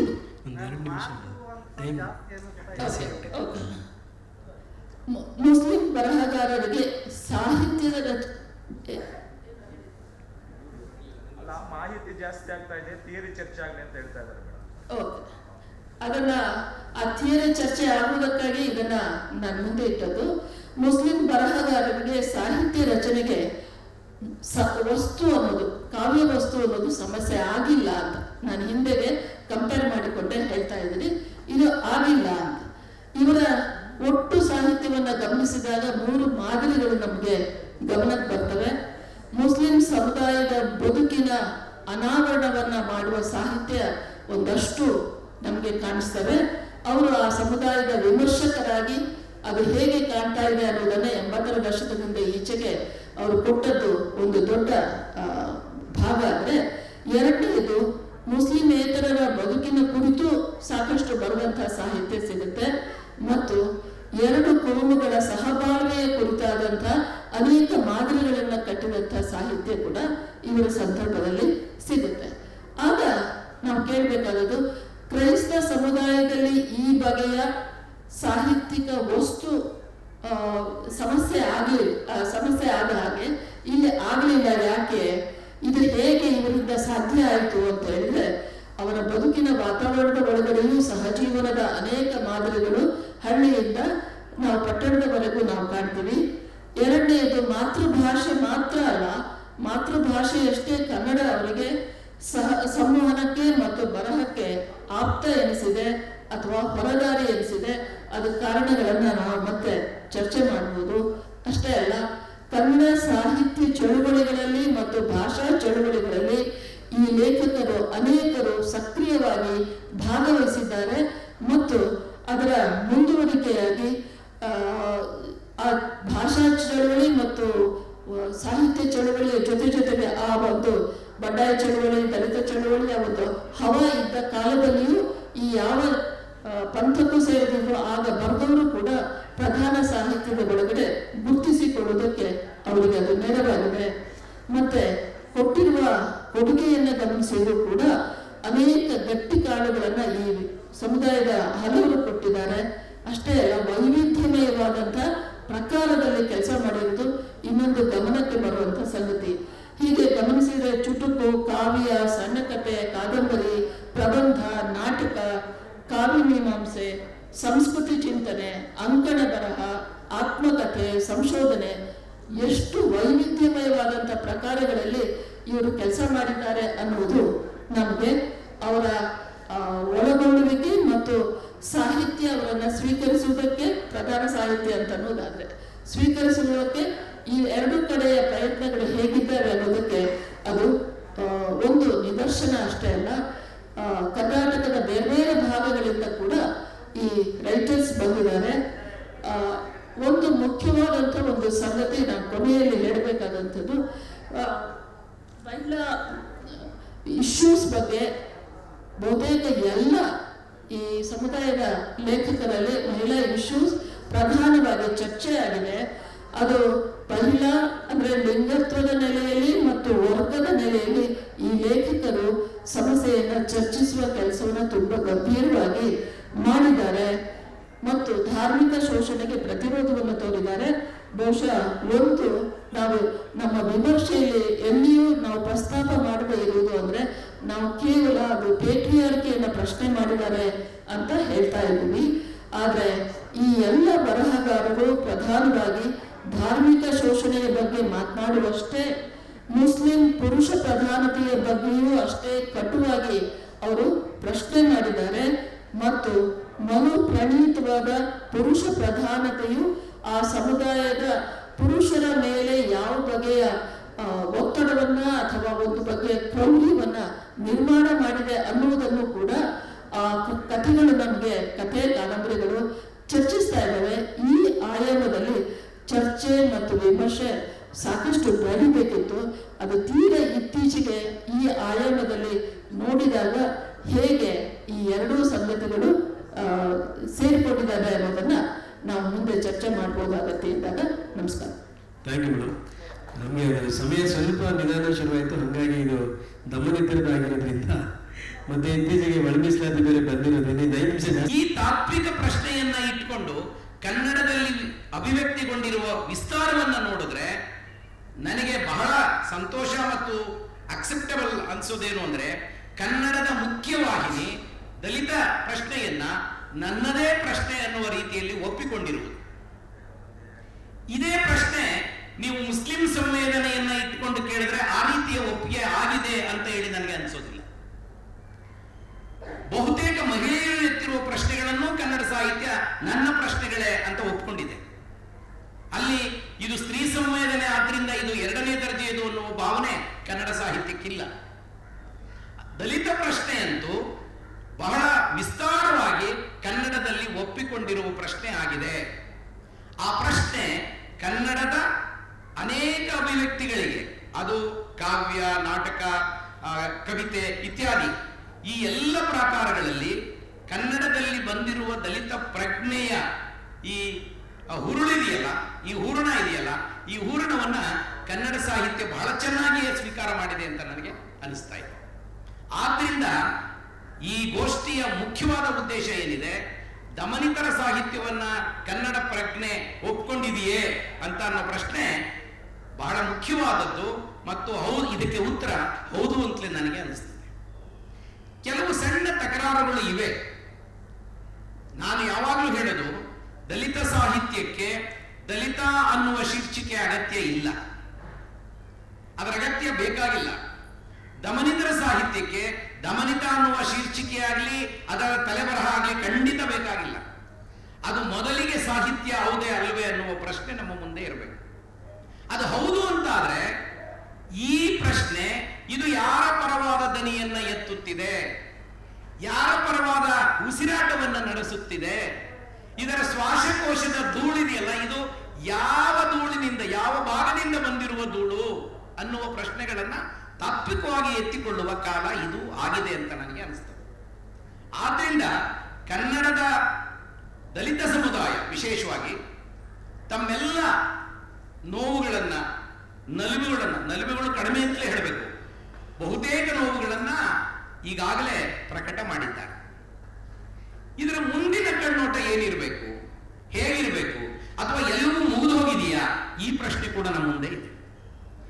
ಈ ಪ್ರಶ್ನೆಯನ್ನ ಕೇಳಿಕೊಂಡವರಿಗೆ ಕೊಡಬೇಕಾದ ಉತ್ತರ ಏನು ಅಂದ್ರೆ, ದಲಿತ ಸಮುದಾಯದ ಮುಂದಿರುವ ಪ್ರಶ್ನೆಗಳು ಜಾಗತೀಕರಣದಿಂದ ಉಂಟಾಗಿರುವ ಅನೇಕ ಪಲ್ಲಟಗಳನ್ನ ಇವತ್ತಿನವರೆಗೆ ದಾಖಲು ಮಾಡೋದಕ್ಕೆ ಆಗಿಲ್ಲ. ನಾನು ನನ್ನ ಓದಿನ ಮಿತಿಯೊಳಗೆ ಈ ಮಾತನ್ನ ಹೇಳ್ತಿದ್ದೇನೆ. ಕನ್ನಡದಲ್ಲಿ ಬಂದಿರುವ ದಲಿತ ಸಾಹಿತ್ಯದ ಎಲ್ಲ ವ್ಯಾಖ್ಯಾನಗಳು ತಮ್ಮ ನೋವನ್ನು ಪ್ರತಿಫಲನಗೊಳಿಸುವ ಕೆಲಸವನ್ನ ಮಾಡಿದೆಯೇ ಹೊರತು ನಮ್ಮ ಮುಂದಿರುವ ಸವಾಲುಗಳನ್ನು ಎತ್ತಿಕೊಳ್ಳುವ ಕೆಲಸವನ್ನ ಮಾಡಿಲ್ಲ. ಅದು ಬಹಳ ದೊಡ್ಡ ವಿಸ್ತೃತವಾದ ಪ್ರಪಂಚ. ಜಾಗತೀಕರಣದ ಈ ಹಂತದಲ್ಲಿ ಅಸ್ಪೃಶ್ಯನೊಬ್ಬನು ಅಸ್ಪೃಶ್ಯತೆಯ ಯಾವ ಯಾವ ಮಾನದಂಡಗಳನ್ನ ಅಥವಾ ಯಾವ ರೀತಿಯ ಅಸ್ಪೃಶ್ಯತೆಯನ್ನ ಅನುಭವಿಸ್ತಾನೆ, ಈ ಅಸ್ಪೃಶ್ಯತೆಯ ರೂಪಗಳು ಹೇಗೆ ರೂಪಾಂತರಗೊಂಡಿವೆ. ನಮ್ಮ ಗ್ರಾಮೀಣ ಭಾಗದ ಅಸ್ಪೃಶ್ಯತೆ ಸ್ಪಷ್ಟ ಮತ್ತು ನಿಖರ. ಕಾಲೋನಿಗಳಿದೆ, ಬಾವಿಗಳು ಪ್ರತ್ಯೇಕ ಇದೆ, ಅಲ್ಲಿ ಕೂಡ ಕೆಲವು ಪಲ್ಲಟಗಳು ನಡೆದಿವೆ. ಬೋರ್ವೆಲ್ಗಳು ಬಂದದ್ರಿಂದ ಅಸ್ಪೃಶ್ಯತೆ ಕಡಿಮೆ ಆಗಿದೆ, ಕೈಗಾರಿಕೀಕರಣ ಆದ್ರಿಂದ ಅಸ್ಪೃಶ್ಯತೆ ಕಡಿಮೆ ಆಗಿದೆ. ಆದರೆ ಮಾನಸಿಕ ಅಸ್ಪೃಶ್ಯತೆ ಇವತ್ತಿನವರೆಗೆ ಆ ನಗರಗಳಲ್ಲಿಯೂ ಹಳ್ಳಿಗಳಲ್ಲಿಯೂ ಒಂದೇ ತೆರನಾಗಿ ಇದೆ. ಈ ಸವಾಲುಗಳನ್ನ ಅಂದ್ರೆ ಒಬ್ಬ ವ್ಯಕ್ತಿಯ ಮಾನಸಿಕ ತೊಳಲಾಟಗಳನ್ನ, ಅಸ್ಪೃಶ್ಯತೆಯ ವಿವಿಧ ವಿರೂಪಗಳನ್ನ ನಮ್ಮ ಸಾಹಿತ್ಯ ಪ್ರತಿಫಲನಗೊಳಿಸಿದೆಯೇ? ಈ ಪ್ರಶ್ನೆಯನ್ನ ಮುಂದೆ ಇಟ್ಕೊಂಡ್ರೆ ನಮ್ಗೆ ಇವತ್ತಿಗೂ ಉತ್ತರ ಅಸ್ಪಷ್ಟ ಮತ್ತು ಇಲ್ಲ ಅಂತ ಅನಿಸ್ತದೆ. ಆದ್ರಿಂದ ನಮ್ಮ ಮುಂದೆ ಇರುವ ಬಹುದೊಡ್ಡ ಸವಾಲುಗಳು ಇಂಥವು. ಈ ಸವಾಲುಗಳನ್ನ ಜಾಗತೀಕರಣದ ದೃಷ್ಟಿಯಲ್ಲಿ ITBTಯಲ್ಲಿ ನಿಮಗೆ ಯಾವ ಜಾತಿಯವನು ಅನ್ನೋ ಪ್ರಶ್ನೆ ಬರೋದಿಲ್ಲ. ಅನ್ಲೆಸ್ ಯು ಆರ್ ಇಂಟೆಂಡೆಡ್, ಅಂದ್ರೆ ನೀವು ಟಾರ್ಗೆಟೆಡ್ ಆದ್ರೆ, ಉದ್ದೇಶಪೂರ್ವಕವಾಗಿ ಆದ್ರೆ ಮಾತ್ರ ನಿಮ್ಗೆ ಆ ಪ್ರಶ್ನೆ ನೇರವಾಗಿ ತಲುಪಬಹುದು ಅಥವಾ ನಿಮ್ಮನ್ನ ಮುಟ್ಟಬಹುದು. ಇಲ್ಲದೆ ಹೋದ್ರೆ ITBT ಕ್ಷೇತ್ರದಲ್ಲಿ ಜಾತಿ ಬಹಳ ಮುಖ್ಯವಾದ ಪ್ರಶ್ನೆ ಆಗೇ ಇಲ್ಲ. ಅಲ್ಲಿ ಕೂಡ ಕೆಲಸ ಮಾಡ್ತಿರ್ತಕ್ಕಂಥ ಲಕ್ಷಾಂತರ ಜನ ಇದ್ದಾರಲ್ಲ, ಅವರ ಮನಸ್ಥಿತಿಯ ಸ್ಪೃಶ್ಯತೆಯನ್ನ ಹೇಗೆ ನೋಡ್ತದೆ, ಜಾತಿ ಮತ್ತು ಧರ್ಮಗಳನ್ನ ಅವರ ಮನಸ್ಸು ಹೇಗೆ ಆವಾಹನೆ ಮಾಡಿಕೊಳ್ತದೆ, ಈ ಪ್ರಶ್ನೆಗಳನ್ನ ನಮ್ಮ ಸಾಹಿತ್ಯ ಇನ್ನೂ ಸ್ವೀಕಾರ ಮಾಡಿಲ್ಲ. ನಮ್ಮ ಬಹಳ ಮುಖ್ಯವಾದ ಸಾಹಿತ್ಯ ಕೃತಿಗಳು, ಅನಂತಮೂರ್ತಿಯವರ ಬಹಳ ಪ್ರಸಿದ್ಧವಾದ ಕೃತಿಯಲ್ಲಿ ಬ್ರಾಹ್ಮಣರ ಮನೆಯಲ್ಲಿ ನಡೆದ ಒಂದು ಆಚಾರದ ಪ್ರಸಂಗ, ಸತ್ತಾಗ ಏನನ್ನ ನೋಡ್ತೇವೆ. ಹಾಗೆ ನೋಡಿದ್ರೆ ಗ್ರಾಮಾಯಣ ಬಹಳ ದೊಡ್ಡ ಗ್ರಾಮೀಣ ಬದುಕಿನ ವಿಸ್ತಾರವನ್ನು ಒಳಗೊಂಡ ಕೃತಿ ಅದು. ಗೋರೂರರ ಹೇಮಾವತಿ ಕೃತಿ ಅಂತರ್ಜಾತಿ ರಕ್ತದ ಏನು ಪರಿಚಲನೆ ಅದನ್ನು ಹೇಳುವ ಕೃತಿ ಅದು. ಪ್ರಗತಿಶೀಲರ ಕಾಲದಲ್ಲಿ ದೊಡ್ಡ ಮಟ್ಟದಲ್ಲಿ ವೇಶ್ಯಾವಾಟಿಕೆಯನ್ನು ಕುರಿತು ಬರೆದ ಕಾದಂಬರಿಗಳು ಹೇಗಿದ್ವು? ಇನ್ನೊಂದು ಆಸಕ್ತಿದಾಯಕವಾದ ಪ್ರಶ್ನೆ ಇದೆ. ಆರಂಭದಲ್ಲಿ ಕನ್ನಡ ಸಾಹಿತ್ಯದಲ್ಲಿ ಬಂದ ದಲಿತ ಸಾಹಿತಿಗಳು ತಮ್ಮ ಜಾತಿಯನ್ನು ಹೇಳ್ಕೊಂಡಿಲ್ಲ. ಸುಮಾರು 400 ಕಾದಂಬರಿಗಳನ್ನು ಬರೆದ ನರಸಿಂಹಯ್ಯನವರು ಅಸ್ಪೃಶ್ಯ ಅಂತ ಗೊತ್ತಾದದ್ದು ಇತ್ತೀಚೆಗೆ ಬಹಳ ಜನರಿಗೆ, ಇವತ್ತು ಬಹಳ ಜನರಿಗೆ ಗೊತ್ತಿಲ್ಲ. ಅವರು ಹುಟ್ಟಿನಿಂದ ಅಸ್ಪೃಶ್ಯ. 400 ಕಾದಂಬರಿಗಳನ್ನು ಬರೆದು ಕನ್ನಡದ ಓದುವ ದಿಕ್ಕನ್ನ ಸರಿದಾರಿಗೆ ತಂದ ಬಹಳ ದೊಡ್ಡ ಕಾದಂಬರಿಕಾರ. ಕನ್ನಡದ ಶರ್ಲಾಕ್ ಹೋಮ್ಸ್ ಅಂತ ಹೇಳ್ತಾರೆ ಅವರನ್ನ. ಆದ್ರೆ ಇವತ್ತು ಬರೆಯುವವನ ಜಾತಿಯನ್ನ ಬರೆಯುವ ಮೊದಲೇ ನಿರ್ಧರಿಸಿಬಿಟ್ಟಿರ್ತದೆ. ಇಂಥ ಜಾತಿಯವನು ಹೀಗೆ ಬರೀತಾನೆ, ಇಂಥ ಸಂಗತಿಗಳನ್ನು ಬರೀತಾನೆ ಅಂತ ಹೇಳಿ. ನಾನು ಬರೆಯುವ ಸಂಗತಿಗಳು, ಕಾರಂತರು ಚೋಮನನ್ನು ಬರೆದ್ರೆ ಅವರು ದಲಿತರೇ ಅಲ್ವೇ ಅಂತ ಯಾರು ಕೇಳೋದಿಲ್ಲ. ಕುವೆಂಪು ಸಾಲದ ಮಗು ಬರೆದ್ರೆ ಅವರು ಜಮೀನ್ದಾರರೇ ದಲಿತರೇ ಅಂತ ಕೇಳೋದಿಲ್ಲ. ಆದ್ರೆ ಇವತ್ತು ಬರೆಯುವವನಿಗೆ ಈ ಸ್ಟಿಗ್ಮಾ ಬರೆಯುವ ಮೊದಲೇ ಅಂಟಿಕೊಂಡಿರುತ್ತದೆ. ಇದು ಒಳ್ಳೆಯದೋ ಅಲ್ವೋ ಅನ್ನೋದು ಒಂದು ಪ್ರತ್ಯೇಕವಾದ ಚರ್ಚೆ. ಈ ರೀತಿಯ ಆಲೋಚನೆ ಒಬ್ಬ ಲೇಖಕನನ್ನ ನಿರ್ಧರಿಸೋದಲ್ಲ, ಅವನ ಸಾಹಿತ್ಯ ಕೃತಿಯನ್ನು ನಿರ್ಧರಿಸುವ ಭಾಗ ಆಗಬೇಕು. ಆದ್ದರಿಂದ ಕನ್ನಡ ವಿಮರ್ಶೆ ಇಂಥ ಕೆಲಸವನ್ನ ಮಾಡಬೇಕಾಗಿತ್ತು. ಅದು ಮಾಡ್ತಿಲ್ಲ ಅನ್ನೋ ನನ್ನ ಆಕ್ಷೇಪ ಬಹಳ ವರ್ಷಗಳಿಂದ ಇದೆ. ಈಗಲೂ ಆ ಆಕ್ಷೇಪವನ್ನ ತಮ್ಮ ಮುಂದೆ ಇಟ್ಟು ಮುಂದೆ ನಾನು ಇನ್ನೇನಾದ್ರೂ ಇದ್ರೆ ನಿಮ್ ಜೊತೆ ಸೇರ್ಕೊಳ್ತೇನೆ. Thank you sir. ಬಹಳ ಮುಖ್ಯವಾಗಿರೋ ಮಾತುಗಳನ್ನು ಹೇಳಿದ್ರಿ. ಅದ್ರ ಜೊತೆಗೆ ಈ ITBT ಒಂದು ಹೇಳಿದ್ರಿ. ಅಂದರೆ ಈಗಿನ ಕಾಲದ ಜಾತಿ ಪ್ರಶ್ನೆಗಳನ್ನ ಎದುರುಗೊಳ್ತಿರುವಂಥ ಹಲವಾರು ಯಂಗ್ಸ್ಟರ್ಸ್ ಇಲ್ಲಿದ್ದಾರೆ. ನಮ್ಮ ಮಹೇಶ ಅಂತ ಸಿನಿಮಾ ಮಾಡ್ತಿದ್ದಾರೆ. ರಂಗನಾಥ್ ಅಂತ ಇದ್ದಾರೆ, ಶ್ವೇತಾ ನಮ್ಮಲ್ಲಿ ನಾಟಕ ಅಂತ ಇದರಲ್ಲಿದ್ದಾರೆ. ಆಮೇಲೆ ಇಲ್ಲಿ ಇದೇ ಹಾಲಲ್ಲಿ ರವಿಕುಮಾರ್ ನೇಹ ಮತ್ತು ಲಕ್ಷ್ಮೀನಾರಾಯಣ ಸ್ವಾಮಿ ಎಲ್ಲ ಇದ್ದಾರೆ. ಬಟ್ ಈ ಪ್ರಶ್ನೆ ನೀವು ಹೇಳಿದ ಆಶಯಾತ್ಮಕವಾಗಿರುವಂಥ ITBT-ನಲ್ಲಿ ಜಾತಿ ಇಲ್ಲ ಅನ್ನೋದನ್ನು ನಮ್ಮ ತಲೆಮಾರಿಗೆ ಈಗ ಮತ್ತೆ ಬಂದು ಕೂತಿದೆ ಸರ್. ಅದು ತಲೆ ಮೇಲೆ ಮತ್ತೆ ಬಂದು ಹೊಡಿತಾ ಇದೆ. ನೀವೆಲ್ಲ ಹಿಂಗೆ ನಂಬಿದ್ದೀರಿ, ಹಂಗಿಲ್ಲ ಸಮಸ್ಯೆ. ಯಾಕೆಂದರೆ ITBT ಕ್ಷೇತ್ರದಲ್ಲಿ ಕೂಡ ದಲಿತ ಹುಡುಗ ಹುಡುಗಿಯರು ಇವತ್ತು ಅನುಭವಿಸ್ತಿರೋದನ್ನು ಇಲ್ಲಿರುವಂಥ ತುಂಬ ಜನ ಬಲ್ಲರು. ನಾವು ಆಮೇಲೆ ಅದನ್ನು ಡಿಸ್ಕಸ್ ಮಾಡ್ಬೋದು. ಈಗ ಸಭೆ ಮೇಡಮ್ ಅವರು ಆಗಲೇ ಅವರು ಮುನ್ನುಡಿ ಹಾಕಿದಂಗೆ ಧಾರ್ಮಿಕ ಅಲ್ಪಸಂಖ್ಯಾತರ ಸಾಹಿತ್ಯದ ಬಗ್ಗೆ, ಮಹಿಳಾ ಒಳಗೊಳ್ಳುವಿಕೆ ಮತ್ತು ಈ ಥರದ ಎಲ್ಲ ವಿಷಯಗಳ ಬಗ್ಗೆ ಮಾತಾಡಬೇಕು ಕೇಳ್ಬೋದು.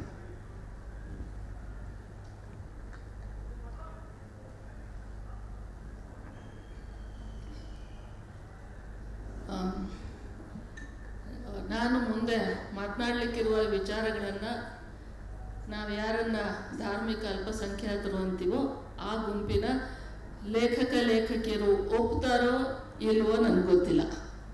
ಆದರೆ ಅವರಿಗಿಂತ ಒಂದು ಅನುಕೂಲ ನನಗಿದೆ. ಎರಡೂ ಸಮುದಾಯದಿಂದ ಒಂದು ನಿರ್ದಿಷ್ಟ ಅಂತರವನ್ನು ಕಾಪಾಡಿಕೊಳ್ಳುವ ಒಂದು ಅವಕಾಶ ನನಗೆ ನನ್ನ ಬದುಕಿನಿಂದ ಸಿಕ್ಕಿರೋದ್ರಿಂದ ಮತ್ತು ಸಾಹಿತ್ಯದ ವಿದ್ಯಾರ್ಥಿಯೂ ಆಗಿರೋದ್ರಿಂದ ನಾನು ಆ ಎರಡೂ ಸಮುದಾಯಗಳ ಸಾಹಿತ್ಯವನ್ನು ನನಗೆ ಹೇಗೆ ಕಾಡ್ತಾ ಇದೆ ಅನ್ನೋದನ್ನು ಹೇಳಲಿಕ್ಕೆ ಇಷ್ಟಪಡ್ತಾ ಇದ್ದೀನಿ. ಕ್ರೈಸ್ತ ಸಮುದಾಯದ ಮತ್ತು ಮುಸ್ಲಿಂ ಸಮುದಾಯದ ಸಾಹಿತ್ಯದ ಬಗ್ಗೆ ಮಾತಾಡುವ ಪೂರ್ವದಲ್ಲಿ ಬಹುಶಃ ಕನ್ನಡ ಸಾಹಿತ್ಯದ ಕುರಿತು ಹಾಗೆ ನಾವು ಓದುವ ಎಲ್ಲರೂ ನೆನಪು ಮಾಡಿಕೊಳ್ಳೋದು ಏನಂದರೆ 19ನೇ ಶತಮಾನದ ಹೊಸಗನ್ನಡ ಸಾಹಿತ್ಯಕ್ಕೆ ಒಂದು ನೆಲವನ್ನು ಹದಗೊಳಿಸಿದ ಕೆಲಸ ಮಾಡಿದವರು ಅದು ಕ್ರೈಸ್ತ ಮಿಷನರಿಗಳು ಮತ್ತು ಕ್ರೈಸ್ತ ಬರಹಗಾರರು ಅಂಥೇಳಿ ನಾವು ಹೇಳ್ತಾ ಬಂದ್ವಿ. ಅದು ನಾವು ಉದ್ದಕ್ಕೂ ಗಮನಿಸಿದರೆ ಪ್ರಾಚೀನ ಕಾವ್ಯಗಳನ್ನಾಗಿರ್ಬೋದು, ಭಾಷಾಶಾಸ್ತ್ರ ಅಥವಾ ಛಂದಸ್ಸು ಮೊದಲಾದ ಕೃತಿಗಳ ಸಂಪಾದನೆ ಮಾಡೋದ್ರಿಂದ, ಟಿಪ್ಪಣಿ ಟೀಕುಗಳನ್ನು ಬರೆಯೋದ್ರಿಂದ ಅದು ಆರಂಭ ಆಯಿತು. ನೀತಿ ಕಥೆಗಳು ಮತ್ತು ಧಾರ್ಮಿಕ ಕಥೆಗಳ ರಚನೆಯನ್ನು ಅವರು ಮಾಡಿ ತಾವು ಬೆಳಕಿಗೆ ತಂದಂತಹ ಪತ್ರಿಕೆಗಳ ಮೂಲಕ ಪ್ರಕಟಿಸುವ ಒಂದು ಕಾಲಘಟ್ಟದಿಂದಾಗಿ ಹೊಸಗನ್ನಡದ ಬೇರೆ ಬೇರೆ ಸಾಹಿತ್ಯ ಪ್ರಕಾರಗಳು ಹೇಗಾಗಬೇಕು ಅನ್ನೋದಕ್ಕೆ ಒಂದು ವೇದಿಕೆ ಸಿದ್ಧ ಆಯಿತು ಅಂತಂದು ಹೇಳ್ತೀವಿ. ಈ ಪೀಠಿಕೆಯನ್ನು ನಾನು ಇವತ್ತಿನ ಅಥವಾ ಇಡೀ ಒಂದು ಶತಮಾನದ ಕ್ರೈಸ್ತ ಸಮುದಾಯದವರ ಸಾಹಿತ್ಯದ ಕೊಡುಗೆಯನ್ನು ಗಮನದಲ್ಲಿ ಇಟ್ಕೊಳ್ಳುವಾಗ ನನಗಿದು ಮುಖ್ಯ ಆಗುತ್ತೆ. ಈವರೆಗಿನ ಕ್ರೈಸ್ತ ಸಮುದಾಯದವರ ಸಾಹಿತ್ಯದ ಕೊಡುಗೆಯನ್ನು ನಾನು 4 ನೆಲೆಗಳಲ್ಲಿ ಗುರುತಿಸ್ತೀನಿ. ಒಂದು ಸೃಜನಶೀಲ ಸಾಹಿತ್ಯ ಅಂತ, ಇನ್ನೊಂದು ಶಾಸ್ತ್ರ ಸಾಹಿತ್ಯ, ಮೂರನೇದು ಅನುವಾದ ಕ್ಷೇತ್ರಕ್ಕೆ ಅವರು ಕೊಟ್ಟ ಕೊಡುಗೆ, ಮತ್ತು 4ನೇದು ತೀರಾ ಇತ್ತೀಚೆಗೆ ಎಳೆಯರು ಏನು ಬರೀತಾ ಇದ್ದಾರೆ ಅಂತ. ಎಲ್ಲವುಗಳನ್ನು ಟಿಪ್ಪಣಿ ರೂಪದಲ್ಲಿ ಮುಂದಿನ ಚರ್ಚೆ ಇದ್ರೆ ಮಾಡೋಣ ಅನ್ನೋದಕ್ಕೆ ಟಿಪ್ಪಣಿ ರೂಪದಲ್ಲೇ ಹೇಳ್ತಾ ಇದ್ದಾರೆ. ಸಾಹಿತ್ಯ ಅಂತಂದಾಗ ನಮ್ಗೆಲ್ರಿಗೂ ನೆನಪಾಗುವ ಒಂದೇ ಹೆಸರು ನಾ ಡಿಸೋಜ. ಆದರೆ ಅದಕ್ಕಿಂತ ಮುಂಚೆ ಉಡುಪಿಯಲ್ಲಿ ಸ್ವಾತಂತ್ರ್ಯ ಪೂರ್ವದಲ್ಲಿ ಬರಿತಾ ಇದ್ದಂಥ ಫ್ರಾನ್ಸಿಸ್ ದಾಂತಿ ಅನ್ನೋರನ್ನು ನಾನು ಮೊದಲ ಬರಹಗಾರರು ಅಂತ, ಆ ಸಮುದಾಯದ ಬರಹಗಾರರು ಅಂತೇಳಿ ಹೇಳ್ತಾ, ಅವರು ಬರಿತಾ ಇದ್ದಂಥ ಸಾಹಿತ್ಯದ ಹೂರಣ ಏನಿತ್ತು ಅದು ನಾವು ಚರ್ಚೆ ಮಾಡಬೇಕಾಗುತ್ತೆ. ಸೊ ಒಂದು ಫ್ರಾನ್ಸಿಸ್ ದಾಂತಿ, ನಾ D'Souza, Catherine Rodrigues, Philomena HP. ಇದರಲ್ಲಿ ಮೊದಲ 3 ಸಾಹಿತ್ಯ ರಚನೆಯಲ್ಲಿ ತಾವು ವಿಶೇಷವಾಗಿ ತೊಡಗಿಸಿಕೊಂಡಂಥವ್ರು. ಮತ್ತು ಫಿಲೋಮಿನಾ HP ಅವರು ಪತ್ರಕರ್ತೆಯಾಗಿ ಗ್ರಾಮೀಣ ಭಾಗದ ಸಮಸ್ಯೆಗಳನ್ನು ಮತ್ತು ಮಹಿಳಾ ಸಮಸ್ಯೆಗಳನ್ನು ಅವರು ತುಂಬ ಮುಖ್ಯವಾಗಿ ಲೇಖನಗಳಾಗಿ ಮಾಡಿ ನಮ್ಮ ಕಣ್ತರಿಸಿದಂಥವ್ರು. ನಾ ಡಿಸೋಜ ಅವ್ರ ಬಗ್ಗೆ ಏನೂ ಹೇಳಬೇಕಾಗಿಲ್ಲ. ನಾವೆಲ್ಲರೂ ಅವರ ಸಾಹಿತ್ಯವನ್ನು ಓದಿಯೇ ನಾವು ಸಾಹಿತ್ಯದ ಅಭಿರುಚಿಯಲ್ಲಿ ಅವರ ಕಾಂಟ್ರಿಬ್ಯೂಷನ್ಸ್ ಏನು ಅನ್ನೋದನ್ನು ತಿಳ್ಕೊಂಡಂಥವ್ರು. ಇವೆಲ್ಲವುಗಳಲ್ಲಿ ನನ್ನ ಗಮನಕ್ಕೆ ಬಾರದೆ ಇನ್ನೂ ಒಂದಷ್ಟು ಜನ ಇರಬಹುದು. ಅದನ್ನು ನಾನು ಇಟ್ಕೊಂಡೇ ಹೇಳಿದು. ನನಗೆ ತಕ್ಷಣಕ್ಕೆ ನೆನಪಾದ ಈ ಹೆಸರುಗಳನ್ನು ಹೇಳ್ತಾ ಇರೋದು. ಸೃಜನಶೀಲ ಸಾಹಿತ್ಯದಲ್ಲಿ ನಮಗೆ ಹೆಚ್ಚು ಜನ ಕಾಣಿಸ್ಕೊಳ್ಳೋದಿಲ್ಲ. ಶಾಸ್ತ್ರ ಸಾಹಿತ್ಯಕ್ಕೆ ಬಂದರೆ ಮತ್ತೆ ವಿಲಿಯಂ ಮಾರ್ತಾ ಧಾರವಾಡ ಕಡೆಯಿಂದ, ಆನಂತರ ಪ್ರಶಾಂತ್ ಮಾಡ್ತಾ, ಇವರೆಲ್ಲ ತಮ್ಮ ಅಭಿವ್ಯಕ್ತಿಯನ್ನ ಶಾಸ್ತ್ರ ಸಾಹಿತ್ಯದಲ್ಲಿ ಅಂದರೆ ಭಾಷಾಶಾಸ್ತ್ರ ಅಥವಾ ಭಾಷಾ ವಿಜ್ಞಾನ, ಛಂದಸ್ಸು, ಈ ಬಗೆಯಲ್ಲಿ ತಾವು ತಮ್ಮ ಕೆಲಸವನ್ನು ಏನೋ ಒಂದು ರೀತಿಯಲ್ಲಿ ಅದನ್ನೇ ಮುಖ್ಯ ಭಾಗ ಅನ್ನುವ ಹಾಗೆ ಅವರು ಕೆಲಸ ಮಾಡಿದ್ದನ್ನು ನೋಡ್ತೀವಿ. ಆದರೆ ಅನುವಾದಕ್ಕೆ ಬಂದಾಗ ಇಲ್ಲಿ ನನಗೆ ಹೆಚ್ಚು ಹೆಸರುಗಳು ಕಾಣ್ತಾ ಇದ್ದಾವೆ. ಮೋಲಿ ವರ್ಗೀಸ್, ಮೋಲಿ ಮಿರಾಂಡ, ಕಾದಂಬರಿ ಎನ್ನುವ ಕಾವ್ಯನಾಮದಲ್ಲಿ ಒಬ್ಬರು ಬರಿತಾ ಇದ್ರು, ಅವರ ಹೆಸರು ನನಗೆ ಪತ್ತೆ ಹಚ್ಚಲಿಕ್ಕಾಗಲಿಲ್ಲ. ಕನ್ಸೆಪ್ಟ, ಫ್ಲೇವಿಯಾ ಅಲ್ಬುಕರ್ಕ್. ಅದನ್ನ ಆಮೇಲೆ ಮಾತಾಡ್ತಾರೆ. ಈಗ ಹನುಮಂತಯ್ಯ ಸರ್ ಅವರು ಮೊದಲಿಗೆ ಮಾತಾಡಿ ಆಮೇಲೆ ಪ್ರಶ್ನೆ. ಸ್ನೇಹಿತರೆ, ವೇದಿಕೆಯ ಮೇಲೆ ಮತ್ತು ಮುಂಭಾಗದಲ್ಲಿರುವ ಎಲ್ಲ ಬಂಧುಗಳೇ, ದಮನಿತರ ಸಾಹಿತ್ಯ ಕನ್ನಡಕ್ಕೆ ಹೊಸದಲ್ಲ. ಆದರೆ ಆ ಪ್ರವಾಹ ಕೆಲವು ಸಾರಿ ತಗ್ಗಿನಲ್ಲಿರ್ತದೆ, ಕೆಲವು ಸಾರಿ ಉಚ್ಛ್ರಾಯ ಸ್ಥಿತಿಯಲ್ಲಿ ಇರ್ತದೆ.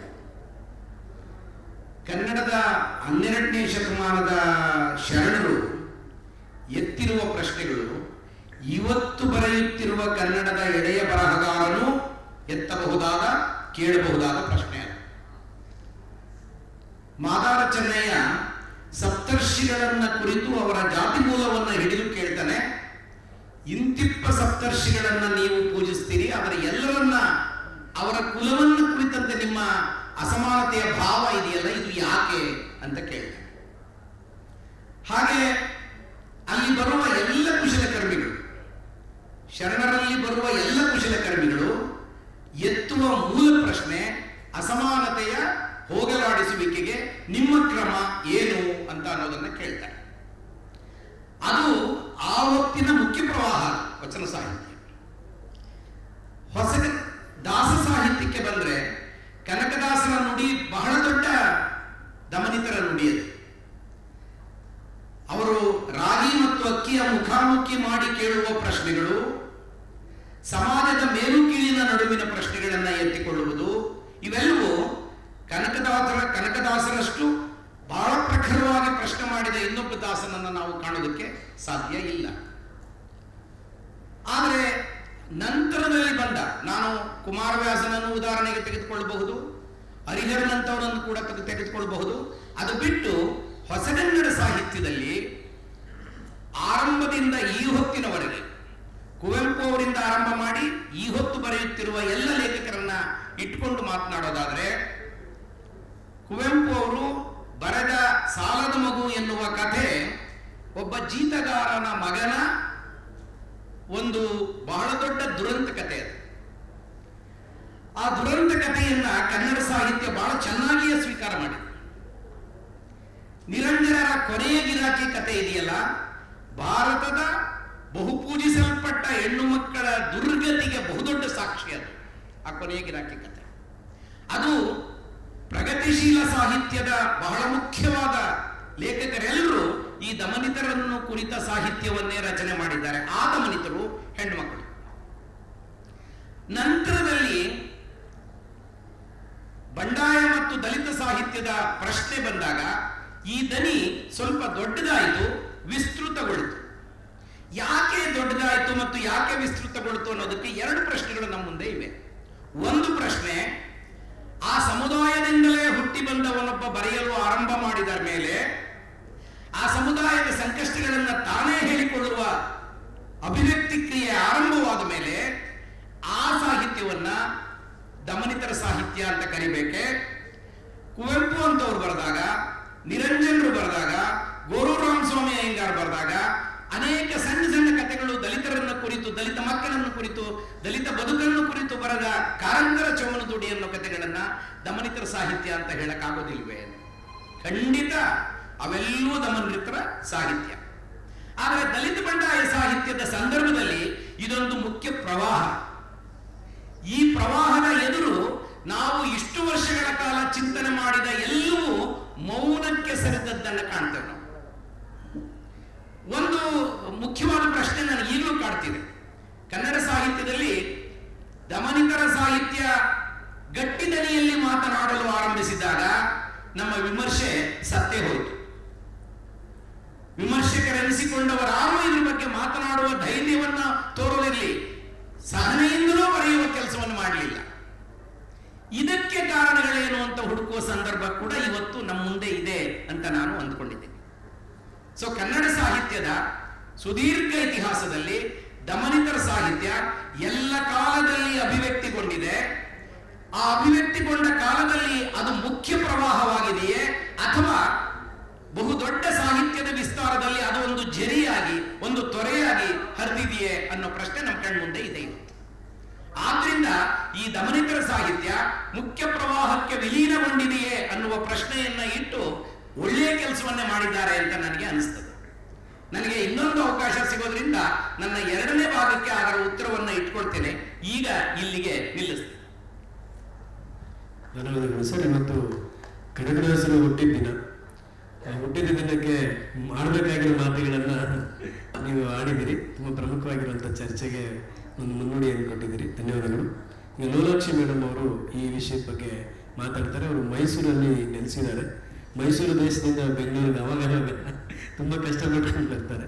ಜಾನಪದ ಕ್ಷೇತ್ರದಲ್ಲಿ ಹೆಚ್ಚು ಕೆಲಸ ಮಾಡಿದ್ದಾರೆ ಲೋಲಾಕ್ಷಿ ಮೇಡಮ್ ಅವರು. ಎಲ್ಲರಿಗೂ ನಮಸ್ತೆ. ನೋಡಿ, ನಮ್ಮನ್ನು ಮೈಸೂರು ದೇಶಕ್ಕೆ ಕಳಿಸ್ತಾ ಇದ್ದಾರೆ. ಹಾಗಾಗಿ ನಾವು ಮೈಸೂರವರು ದಮನಕ್ಕೆ ಒಳಗಾದವರು ಅನ್ನುವಂಥದ್ದನ್ನು ಹೇಳ್ತಿದ್ದಾರೆ ಅಂತೇಳಿ ನಾನು ಅವ್ರು ಕೇಳಿದ ಮೊದಲ ಪ್ರಶ್ನೆಯಿಂದಲೇ ಆರಂಭ ಮಾಡ್ತೀನಿ. ದಮನಿತ ಸಾಹಿತ್ಯ ಅಂದರೆ ಏನು ಅಂತ ಹೇಳಿ. ದಮನಿತರು ಅಂತೇಳಿ ನಾವು ಯಾರನ್ನ ಕರಿತೇವೆ? ಈಗಾಗಲೇ ನಮ್ಮ ಕನ್ನಡ ಸಾಹಿತ್ಯದಲ್ಲಿ ಈ ಥರದ ಚರ್ಚೆಗಳು ದಮನಿತ ಸಾಹಿತ್ಯ ಅಂಥೇಳಿ ಧಾರ್ಮಿಕ ಅವರು ಈ ಥರದ ಚರ್ಚೆಯನ್ನ ಆಗಲೇ ಎತ್ಕೊಂಡಿದ್ದಾರೆ. ದಮನಿತರು ಅನ್ನುವಂತಹ ಈ ಪರಿಕಲ್ಪನೆ ಇದು ಮನೋವೈಜ್ಞಾನಿಕವಾದ ಪರಿಕಲ್ಪನೆ. ಕನ್ನಡಕ್ಕೆ ಬಂದಿದ್ದು ಮನೋವಿಜ್ಞಾನದಿಂದ. ಅದು 1990ರ ದಶಕದಲ್ಲಿ ಹೆಚ್ಚು ಚರ್ಚೆಗೆ ಒಳಗಾಗತ್ತೆ. ಯಾಕೆ ಅಂತಂದ್ರೆ ಮಕ್ಕಳು ತಮ್ಮ ಬಾಲ್ಯದ ಅನುಭವಗಳನ್ನ ಮತ್ತು ಅಲ್ಲಿಯ ಶೋಷಣೆಗಳನ್ನ ಮತ್ತು ಲೈಂಗಿಕ ಶೋಷಣೆಗಳನ್ನ ಈ ತರಹದನ್ನ ಅವರು ವ್ಯಕ್ತ ಮಾಡೋದಿಲ್ಲ ಅನ್ನುವಂಥದ್ದನ್ನ ಸಿಗ್ಮಂಡ್ ಫ್ರಾಯ್ಡ್ ಚರ್ಚೆ ಮಾಡ್ತಾರೆ. ನಂತರ ಅದನ್ನ ಅನ್ನಾ ಫ್ರಾಯ್ಡ್ ಅನ್ನುವಂಥವ್ರು ಮುಂದುವರಿಸಿ ಹೇಳ್ತಾರೆ. ವಿಶ್ಲೇಷಣೆಯಲ್ಲಿ ದಮನ ಅನ್ನುವಂತಹದ್ದು ಕೆಲವೊಮ್ಮೆ ಉದ್ದೇಶಪೂರ್ವಕವಾಗಿ ಅದನ್ನ ಮುಚ್ಚಿಡುವಂತಹದ್ದು, ಕೆಲವೊಮ್ಮೆ ಒಬ್ಬ ವ್ಯಕ್ತಿಗೆ ಅರಿವಿಲ್ಲದೆ ಸಂಭವಿಸುವ ವಿಷಯವಾಗಿದೆ ಅಂತ ಹೇಳಿ ಮನೋವಿಜ್ಞಾನದಲ್ಲಿ ಅನ್ನಾ ಫ್ರಾಯ್ಡ್ ಚರ್ಚೆ ಮಾಡ್ತಾರೆ. ಅಂತಂದ್ರೆ ಭಾವನೆಗಳನ್ನ ಮತ್ತೊಂದು, ಆ ದಮನಕ್ಕೆ ಒಳಗಾದವರು ಭಾವನೆಗಳನ್ನ ಮತ್ತೊಂದು ರೂಪದಲ್ಲಿ ಪ್ರಕಟ ಮಾಡ್ತಾರೆ.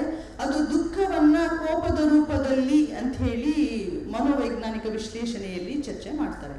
ಈ ದಮನಿತರು ಅನ್ನುವಂಥದಕ್ಕೆ ನಮ್ಮ ಶಬ್ದಕೋಶಗಳು ಕೊಡುವಂತಹ ಅರ್ಥಗಳೇನಿದೆ ಅಂತಂದ್ರೆ ಹತ್ತಿಕ್ಕಲ್ಪಟ್ಟ ಅಥವಾ ನಿಗ್ರಹಿಸಲ್ಪಟ್ಟ ಅಥವಾ ದಬ್ಬಾಳಿಕೆಗೆ ಒಳಗಾದ, ಶೋಷಣೆಗೆ ಒಳಗಾದ ಅನ್ನುವಂತಹ ಅರ್ಥವನ್ನ ಕೊಡುತ್ತೆ. ಅಂದ್ರೆ ಯಾರು ಈ ತರದ ಶೋಷಣೆಗೆ ಒಳಗಾಗ್ತಾರೆ, ಹತ್ತಿಕ್ಕಲ್ಪಡ್ತಾರೆ ಅಂತಂದ್ರೆ ಹೆಚ್ಚಾಗಿ ಇವತ್ತು ಮಹಿಳೆಯರು, ದಲಿತರು, ಬುಡಕಟ್ಟು, ಜನಪದರು, ಲಿಂಗತ್ವ ಅಲ್ಪಸಂಖ್ಯಾತರು, ತಳವರ್ಗಗಳು, ಮಕ್ಕಳು, ಈ ತರಹದ ವರ್ಗ ಇವತ್ತು ನಮ್ಮಲ್ಲಿ ದಮನಕ್ಕೆ ಒಳಗಾಗ್ತಾ ಇದೆ ಮತ್ತು ಹತ್ತಿಕ್ಕಲ್ಪಡ್ತಾ ಇದೆ.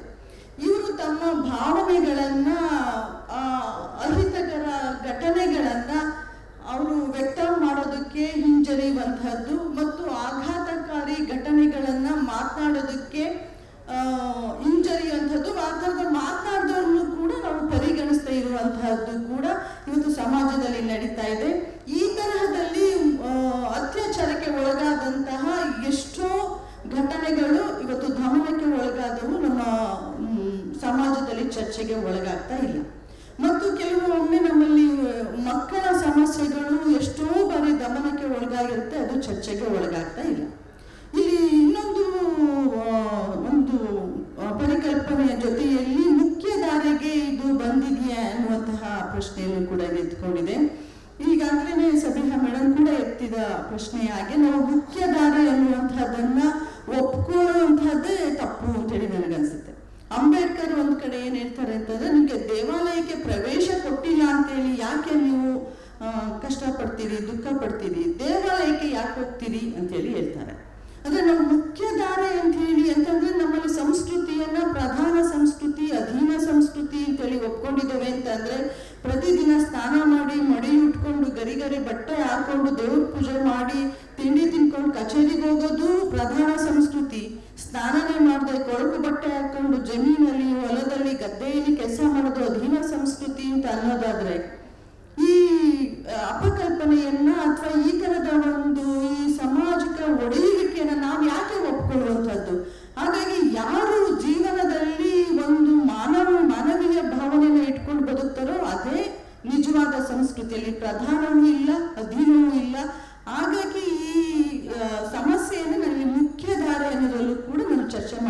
ಇಷ್ಟಪಡ್ತೇನೆ.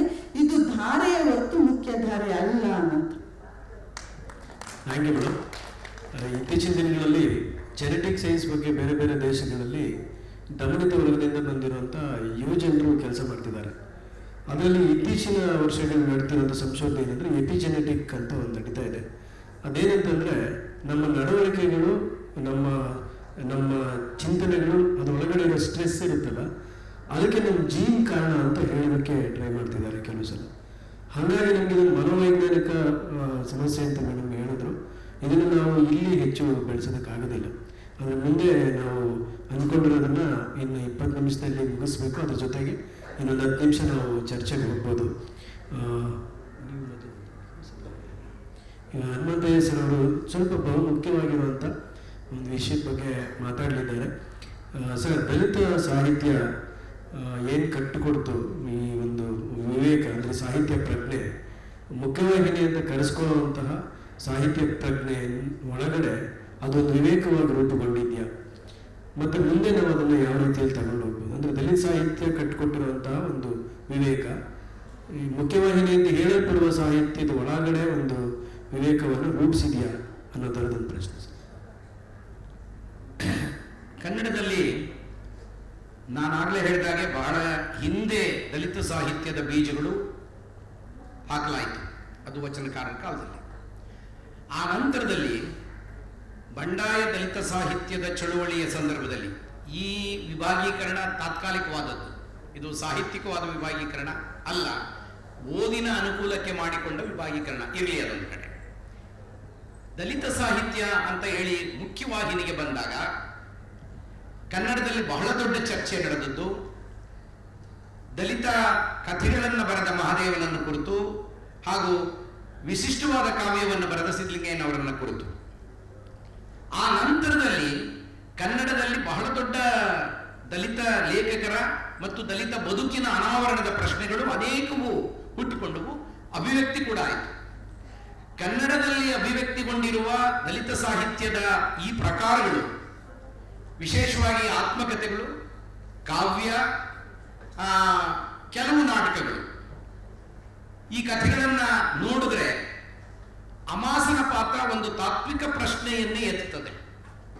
ಏನು ತಾತ್ವಿಕ ಪ್ರಶ್ನೆಯನ್ನೇ ಎತ್ತುತ್ತದೆ ಅಂತ ಅಂದ್ರೆ, ಸಾವಿರಾರು ವರ್ಷಗಳಿಂದ ಅವಮಾನಿತರಾಗಿದ್ದವನು, ಯಜಮಾನನ ಕುರಿತು ಪ್ರಶ್ನೆ ಮಾಡಬಾರದು ಅಂತ ಅನ್ನುವ ಯಜಮಾನಿಕೆಯ ತುಳಿತಕ್ಕೆ ಒಳಗಾಗಿದ್ದವನು ಮೊದಲ ಬಾರಿಗೆ ಕನ್ನಡದ ಕಥೆಯೊಂದರಲ್ಲಿ ತನ್ನ ಯಜಮಾನನ ವಿರುದ್ಧ ಸಿಡಿದು ನಿಲ್ಲುವ ಕೆಲಸವನ್ನು ಮಾಡ್ತಾನೆ.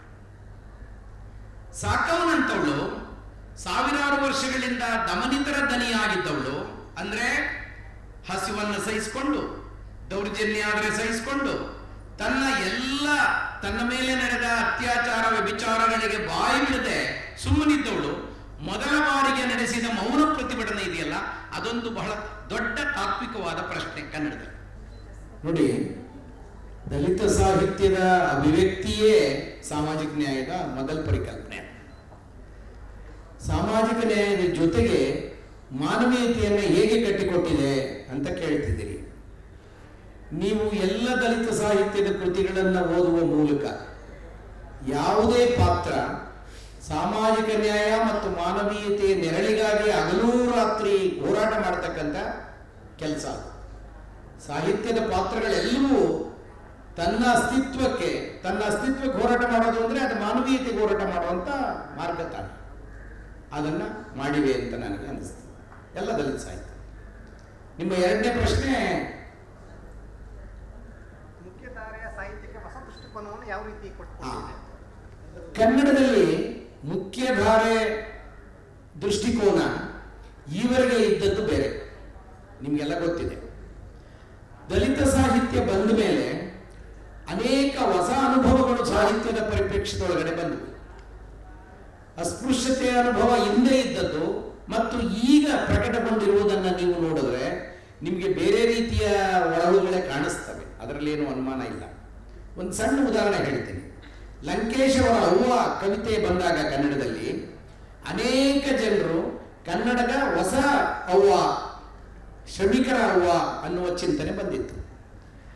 ನನ್ನ ಕವಿತೆ ಅವ್ವ ಬಂದಾಗ ಅದು ಶ್ರಮಿಕರ ಅವ್ವ ಮಾತ್ರ ಅಲ್ಲ, ಸ್ಪೃಶ್ಯ ಅವ್ವನ ಕಥೆ ಏನು ಅನ್ನೋದನ್ನು ಹೇಳೋದಕ್ಕೆ ಶುರು ಮಾಡೋದು.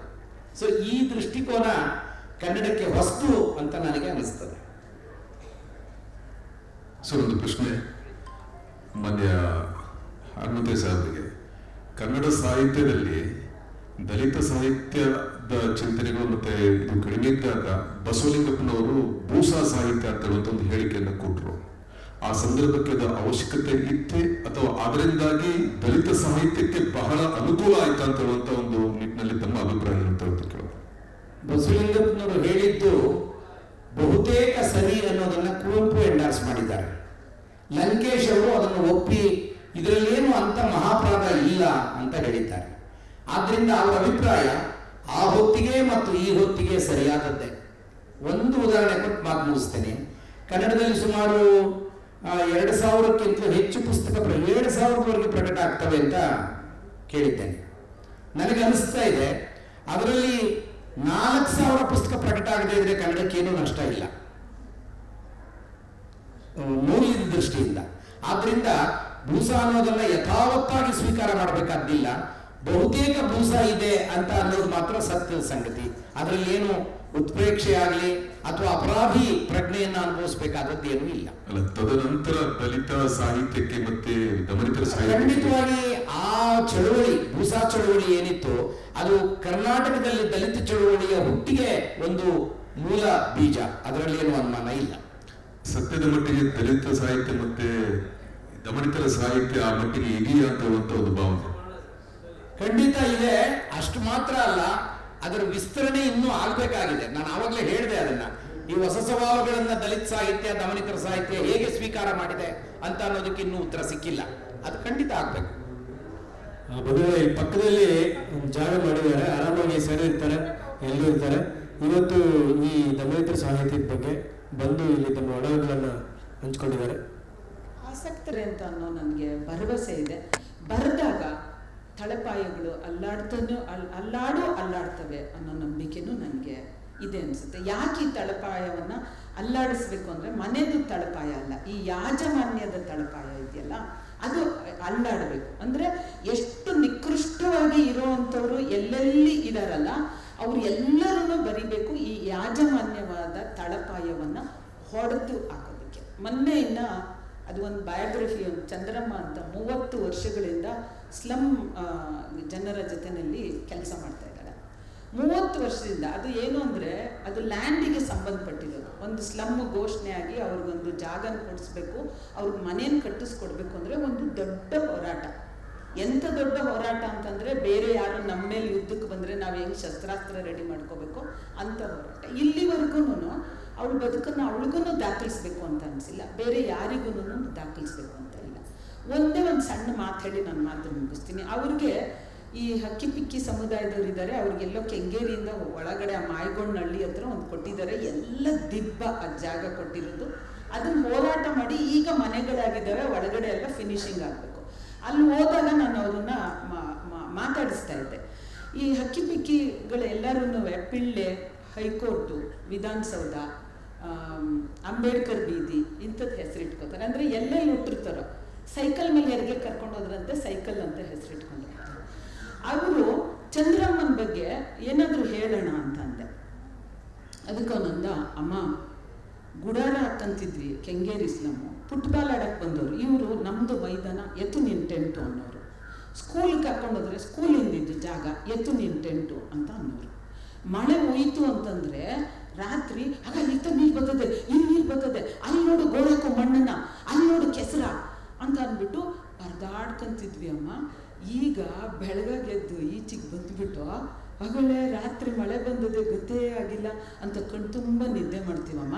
ಅದಕ್ಕೆ ಈ ಒಮ್ಮೆ ಇವಳ ಪುಣ್ಯನೇ ಕಾರಣ ಅಂತಂದ್ರು. ಅಂದರೆ ಎಷ್ಟು ವಸ್ತುಗಳು ಇದ್ದಾವೆ ಅಂತಂದರೆ ಅದನ್ನ ಬರೆಯೋಕ್ಕೆ 10 ಕೈಗಳು ಬೇಕು, ಅದಕ್ಕೆ ದುಡ್ಡು ಬೇಕು. ದುಡ್ಡಿಲ್ದೇ ಬರೆಯೋಕ್ಕೆ ಸಾಧ್ಯನೇ ಇಲ್ಲ. ಅಂದರೂ ಏನೋ ಒಂದು ಸಾಹಸ ನಾವು ಮಾಡ್ತಾ ಇದ್ದೀವಿ. ಥ್ಯಾಂಕ್ ಯು ಅಕ್ಕ. ಆಮೇಲೆ ಅಕ್ಕ ಹೇಳಿದ ಪ್ರಶ್ನೆ ನಾವು ಆಮೇಲೆ ಮಾತಾಡ್ಬೋದು, ಬಟ್ ಅವ್ರು ಹೇಳಿದ ಪ್ರಕಟಣೆ ವಿಷಯ ಹೇಳಿದ್ರು. ಅದು ನೋಡಿದ್ರೆ ದಲಿತ ಸಾಹಿತ್ಯ ಮಹಿಳೆಯರಿಗೆಲ್ಲ ದಲಿತ ಸಾಹಿತ್ಯ ಪ್ರಕಟಿಸೋರ ಸಂಖ್ಯೆ ತುಂಬ ಕಡಿಮೆ ಇದೆ. ಈಗ ನಾವೇ ಸಣ್ಣ ಪುಟ್ಟದ ಇದನ್ನು ಮಾಡ್ಬೋದು. ಯಾಕೆ ಅಂತಂದರೆ ನಮಗಿನ್ನು 6 ನಿಮಿಷ ಟೈಮ್ ಇದೆ. ಅದರಲ್ಲಿ ಲೋಲಾಕ್ಷಿ ಮೇಡಮ್ ಅವರು 5 ನಿಮಿಷ ಜಾಗತಿಕ ಮತ್ತು ಭಾರತೀಯ ಸಾಹಿತ್ಯದಲ್ಲಿ ದಲಿತ ಸಾಹಿತ್ಯದ ಸ್ಥಾನ ಅದರದ್ದು ಮಾತಾಡಬೇಕು. ಎಲ್ಲರಿಗೂ ನಮಸ್ತೆ. ಇದು ಕೊನೆಯ ನನ್ನ ಮಾತು ಅಂತ ನಾನು ಭಾವಿಸ್ಕೊಳ್ತೇನೆ. ಈ ಜಾಗತಿಕ ಸಾಹಿತ್ಯ ಮಟ್ಟಕ್ಕೆ ನಮ್ಮ ದಮನಿತ ಸಾಹಿತ್ಯ ಹೋಗಿದೆ ಅನ್ನೋ ಪ್ರಶ್ನೆ ಅಂದರೆ, ನಮಗೆ ಜಾಗತಿಕ ಮಟ್ಟದಿಂದ ಭಾರತಕ್ಕೂ ಕನ್ನಡಕ್ಕೂ ಬಂದಿದೆ ಮತ್ತು ಕನ್ನಡದಿಂದ ಭಾರತಕ್ಕೆ ಮತ್ತು ಜಾಗತಿಕ ಮಟ್ಟಕ್ಕೂ ಹೋಗಿದೆ. ಅದಕ್ಕೆ ಬಹಳ ಒಳ್ಳೆಯ ಉದಾಹರಣೆ ನನಗೆ ಚಿನುವಾ ಅಚ್ಚಿಬೆ ಅವರ ಥಿಂಗ್ಸ್ ಫಾಲ್ ಅಪಾರ್ಟ್ ಅನ್ನುವಂತಹ ಕಾದಂಬರಿ ಅಂತ ನನಗೆ ಅನಿಸುತ್ತೆ.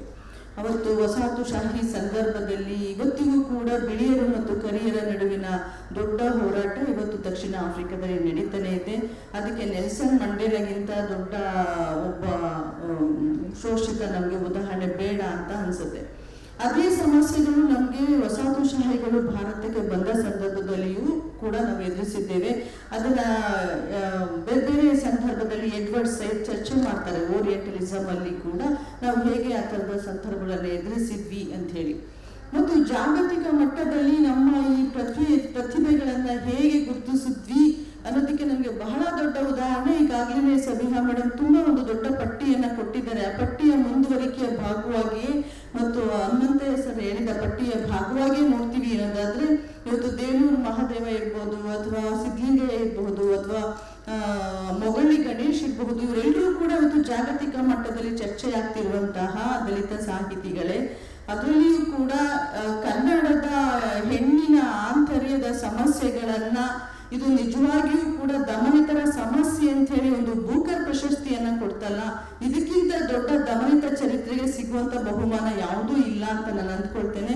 ಹಾಗಾಗಿ ಜಾಗತಿಕ ಮಟ್ಟಕ್ಕೆ ನಮ್ಮ ದಲಿತ ಚರಿತ್ರೆ ಅಥವಾ ದಮನಿತ ಚರಿತ್ರೆ ತಲುಪಿದೆ. ಮತ್ತು ಅಲ್ಲಿಂದಲೂ ಕೂಡ ನಾವು ಇವತ್ತು ಎಷ್ಟು ದಮನಿತ ಈ ಬದುಕು ಎಚ್ಚರಿಕೆಯಿಂದ ಇದೆ ಅಂತ ಅಂದ್ರೆ, ನಾವು ಲಿಯೋ ಟಾಲ್ಸ್ಟಾಯ್ ಅವರ ಯುದ್ಧ ಮತ್ತು ಶಾಂತಿಯನ್ನ ಕನ್ನಡಕ್ಕೆ ತರ್ತೇವೆ ಮತ್ತು O.N. ನಾಗಭೂಷಣ್ ಸ್ವಾಮಿ ಅವರು ಅಪರಾಧ ಮತ್ತು ಶಿಕ್ಷೆಯನ್ನ ಕನ್ನಡಕ್ಕೆ ತರ್ತಾರೆ. ನಮ್ಮ ಪಂಪ ಅವತ್ತೇನೆ ಜೈನ ಧರ್ಮೀಯನಾಗಿದ್ದು ಕೂಡ ಆದಿಪುರಾಣದ ಮೂಲಕ ಯುದ್ಧ ನಿವಾರಣೆಯನ್ನ ಹೇಗೆ ಮಾಡೋದು, ಶಾಂತಿಯ ಸ್ಥಾಪನೆ ಹೇಗೆ ಅನ್ನೋದನ್ನ ಹೇಳ್ತಾ ಹೋಗ್ತಾನೆ. ಅಂತಂದ್ರೆ ಇವತ್ತು ನನಗೆ ಈ ಸಾಹಿತ್ಯ, ಇವತ್ತು ದಮನದ ಸಾಹಿತ್ಯ ಹೇಗೆ ಕಾಣ್ತಾ ಇದೆ ಅಂತಂದ್ರೆ, ನಾವು ಮುಖ್ಯ ದಾರಿಗೆ ಸೇರಿಸ್ಬೇಕು ಅಂತೇಳಿ ಅನ್ನಿಸ್ತಾ ಇಲ್ಲ. ಇವತ್ತು ನೀವು ನಮ್ಮ ಫಾರೆಸ್ಟ್ ಆಕ್ಟ್ ಅನ್ನ ನೋಡ್ತಾ ಇದ್ದೀರಿ. ಇವತ್ತು ಫಾರೆಸ್ಟ್ ಆಕ್ಟ್ ನಮ್ಮ ಎಲ್ಲ ಬುಡಕಟ್ಟುಗಳನ್ನ ಅವರ ಮೂಲ ನಿವಾಸದಿಂದ ಹೊರಗಡೆ ಇಟ್ಟಿದೆ. ನಾನು ನಾಗರಹೊಳೆಗೆ ಒಂದು ಕ್ಷೇತ್ರ ಕಾರ್ಯಕ್ಕೆ ಹೋದಾಗ ಎಲ್ಲ ಒಂದು 20-30 ವರ್ಷ ವಯಸ್ಸಿನ ಒಂದು 30-40 ಜನ ಗಂಡಸರು ಕಾಡಿನ ಗಡಿಯಲ್ಲಿ ಮಲಗಿದ್ದಾರೆ.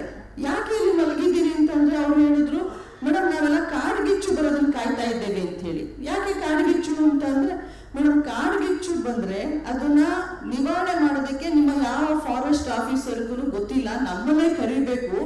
ಆಗ ನಾವು ಕಾಡೊಳಗೆ ಹೋಗ್ತೀವಿ, ನಮಗೆ ಬೇಕಾದ ಆಹಾರ ಮತ್ತು ಸಾಮಗ್ರಿಗಳನ್ನ ಸಂಗ್ರಹ ಮಾಡ್ಬೋದು ಅಂತ ಕಾಯ್ತಾ ಇದ್ದೇವೆ ಅಂತೇಳಿ ಅಂತಾರೆ. ಅಂತಂದ್ರೆ ಈ ಚರಿತ್ರೆಯನ್ನ ಇವತ್ತು ನಾವು ಸರ್ಕಾರದ ಗಮನಕ್ಕೆ ತಂದು ಜಾಗತಿಕ ಮಟ್ಟಕ್ಕೆ ಚರ್ಚೆ ಮಾಡಬೇಕಾಗಿದೆ. ಮತ್ತು ಇವತ್ತು ಹೆಣ್ಣು ಮಕ್ಕಳು ತಮ್ಮ ಹೆರಿಗೆ ಸಂದರ್ಭದಲ್ಲಿ ಬಳಸ್ಕೊಳ್ತಾ ಇದ್ದಿದ್ದು ಆ ಕಾಡಿನ ಮದ್ದುಗಳನ್ನ. ಇವತ್ತು ನಮ್ಮಲ್ಲಿ 3,000-4,000 ನಾರ್ಮಲ್ ಡೆಲಿವರಿ ಮಾಡಿರುವಂತಹ ಬುಡಕಟ್ಟು ಮಹಿಳೆಯರಿದ್ದಾರೆ. ಅವರೆಲ್ಲರೂ ಕೂಡ ಇವತ್ತು ಕಾಡಿನಿಂದ ಈಚೆಗೆ ಬಂದ್ರೆ ನಮ್ಮ ಮೆಡಿಕಲ್ ಶಾಪ್ ಅಲ್ಲಿ ನಾವು ಮಾರುವಂತಹ ವಿಷ ಸೇರಿರುವ ಈ ಮೆಡಿಸಿನ್ ತಗೊಂಡು ಬದುಕಬೇಕು ಅಂತ ನಾವು ಅಂತ ಇರುವಂತಹದ್ದೇ ಅವರ ದಮನಕ್ಕೆ ಮತ್ತಷ್ಟು ನಾವು ಕಾರಣವಾಗಿದ್ದೇವೆ. ಇದರ ನಡುವೆಯೂ ಕೂಡ ಈ ಚರಿತ್ರೆ ಎಷ್ಟು ಮಟ್ಟಿಗೆ ಅಂತಂದ್ರೆ, ನನಗೆ ಬೂಕರ್ ಪ್ರಶಸ್ತಿಗೆ ಹೋದ ಎದೆಯ ಹಣತೆ ಇಡೀ ಸಂಕಲನದ ಕಥೆಗಳನ್ನ ನೋಡಿದಾಗ, ನೀವು ಯಾರಾದ್ರೂ ಓದಿರ್ತೀರ, ಎಲ್ಲರೂ ಓದಿರುವಂತಹದ್ದೇ, ನನ್ಗನ್ನಿಸ್ತು ಆ ಬೂಕರ್ ಪ್ರಶಸ್ತಿ ಕಮಿಟಿಗೆ ಅದೊಂದು ಕಲ್ಚರಲ್ ಶಾಕ್ ಅಂತ. ಇವತ್ತಿಗೂ ಕೂಡ ಇಂತಹ ಸ್ಥಿತಿಯಲ್ಲಿ ಹೆಣ್ಮಕ್ಳು ಇದ್ದಾರಾ ಅಂತ ಹೇಳಿ ಅವರೊಂದು ಶಾಕಿಗೆ ಒಳಗಾಗಿಯೇ ನಮ್ಗೆ ಪ್ರಶಸ್ತಿ ಕೊಟ್ಟಿದ್ದಾರೆ. ಇದು ಜಾಗತಿಕ ಮಟ್ಟಕ್ಕೆ ನಮ್ಮ ದಮನಿತ ಸಾಹಿತ್ಯ ಹೋಗ್ತಾ ಇದೆಯಲ್ಲ, ಇದು ದೊಡ್ಡ ಸಾಧನೆ. ಆ ಕಾರಣಕ್ಕೆ ನಾನು ಏನನ್ನ ಹೇಳೋದಕ್ಕೆ ಇಷ್ಟಪಡ್ತೇನೆ ಅಂತಂದ್ರೆ, ದಮನಿತ ಸಾಹಿತ್ಯ ಮುಖ್ಯ ದಾರಿಗೆ ಹೋಗುವ ಅಗತ್ಯ ಇಲ್ಲ. ದಮನಿತ ಸಾಹಿತ್ಯವೇ ಮಹತ್ವದ ಧಾರೆ, ಅದೇ ಮುಖ್ಯವಾದ ಧಾರೆ, ಅದೇ ಮಾನವೀಯ ಧಾರೆ. ಅದನ್ನ ಎಲ್ಲರೂ ಅನುಸರಿಸಬೇಕು ಅಂತ ನಾನು ಹೇಳಲಿಕ್ಕೆ ಇಷ್ಟಪಡ್ತೇನೆ. ಒಂದೇ ಒಂದು ಪ್ರಧಾನ ಧಾರೆ ಅಂತ ಅನ್ನೋದು, ಮೇನ್ ಸ್ಟ್ರೀಮ್ ಅನ್ನೋದು ಇದೆ, ಅದು ವಾಸ್ತವ. ನಾನು ಅದನ್ನು ಮುಖ್ಯಧಾರೆಗೆ ಸೇರ್ಬೇಕಾ ಬಿಡಬೇಕಾ, ನಮ್ಮ ಸಾಹಿತ್ಯವನ್ನು ಮುಖ್ಯ ಧಾರೆ ಅಲ್ಲ ಅದೇ ಒಂದು ವಿಶಿಷ್ಟವಾದ ಧಾರೆ ಅನ್ಬೇಕಾ, ಅದು ಬೇರೆ ಪ್ರಶ್ನೆ. ಆದರೆ ಒಂದು ಪ್ರಧಾನವಾಗಿರುವಂಥದ್ದು ಇದೆ, ಅದು ವಾಸ್ತವ.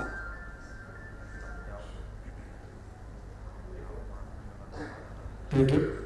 ಸರಿಯಾಗಿ 4 ಗಂಟೆಗೆ ನಾವು ಹೇಳಿದ್ವಿ, ಕರೆಕ್ಟಾಗಿ ಮುಗಿಸಿದ್ವಿ. 1/4 ಗಂಟೆ ಸ್ವಲ್ಪ ಜಾಸ್ತಿ ತೊಗೊಂಡಿದ್ದೀವಿ. ಮೊದಲು ಒಂದು 5 ನಿಮಿಷ ನಿಧಾನ ಆಯಿತು. ಈಗ ಟೈಮ್ ಮುಂದಿನ ಸೆಷನ್ಗಾಗಿ ಈಗ ಚರ್ಚೆ ಸಂವಾದ ಕಷ್ಟ ಆಗ್ಬೋದು ಅಂತ ಅನಿಸುತ್ತೆ.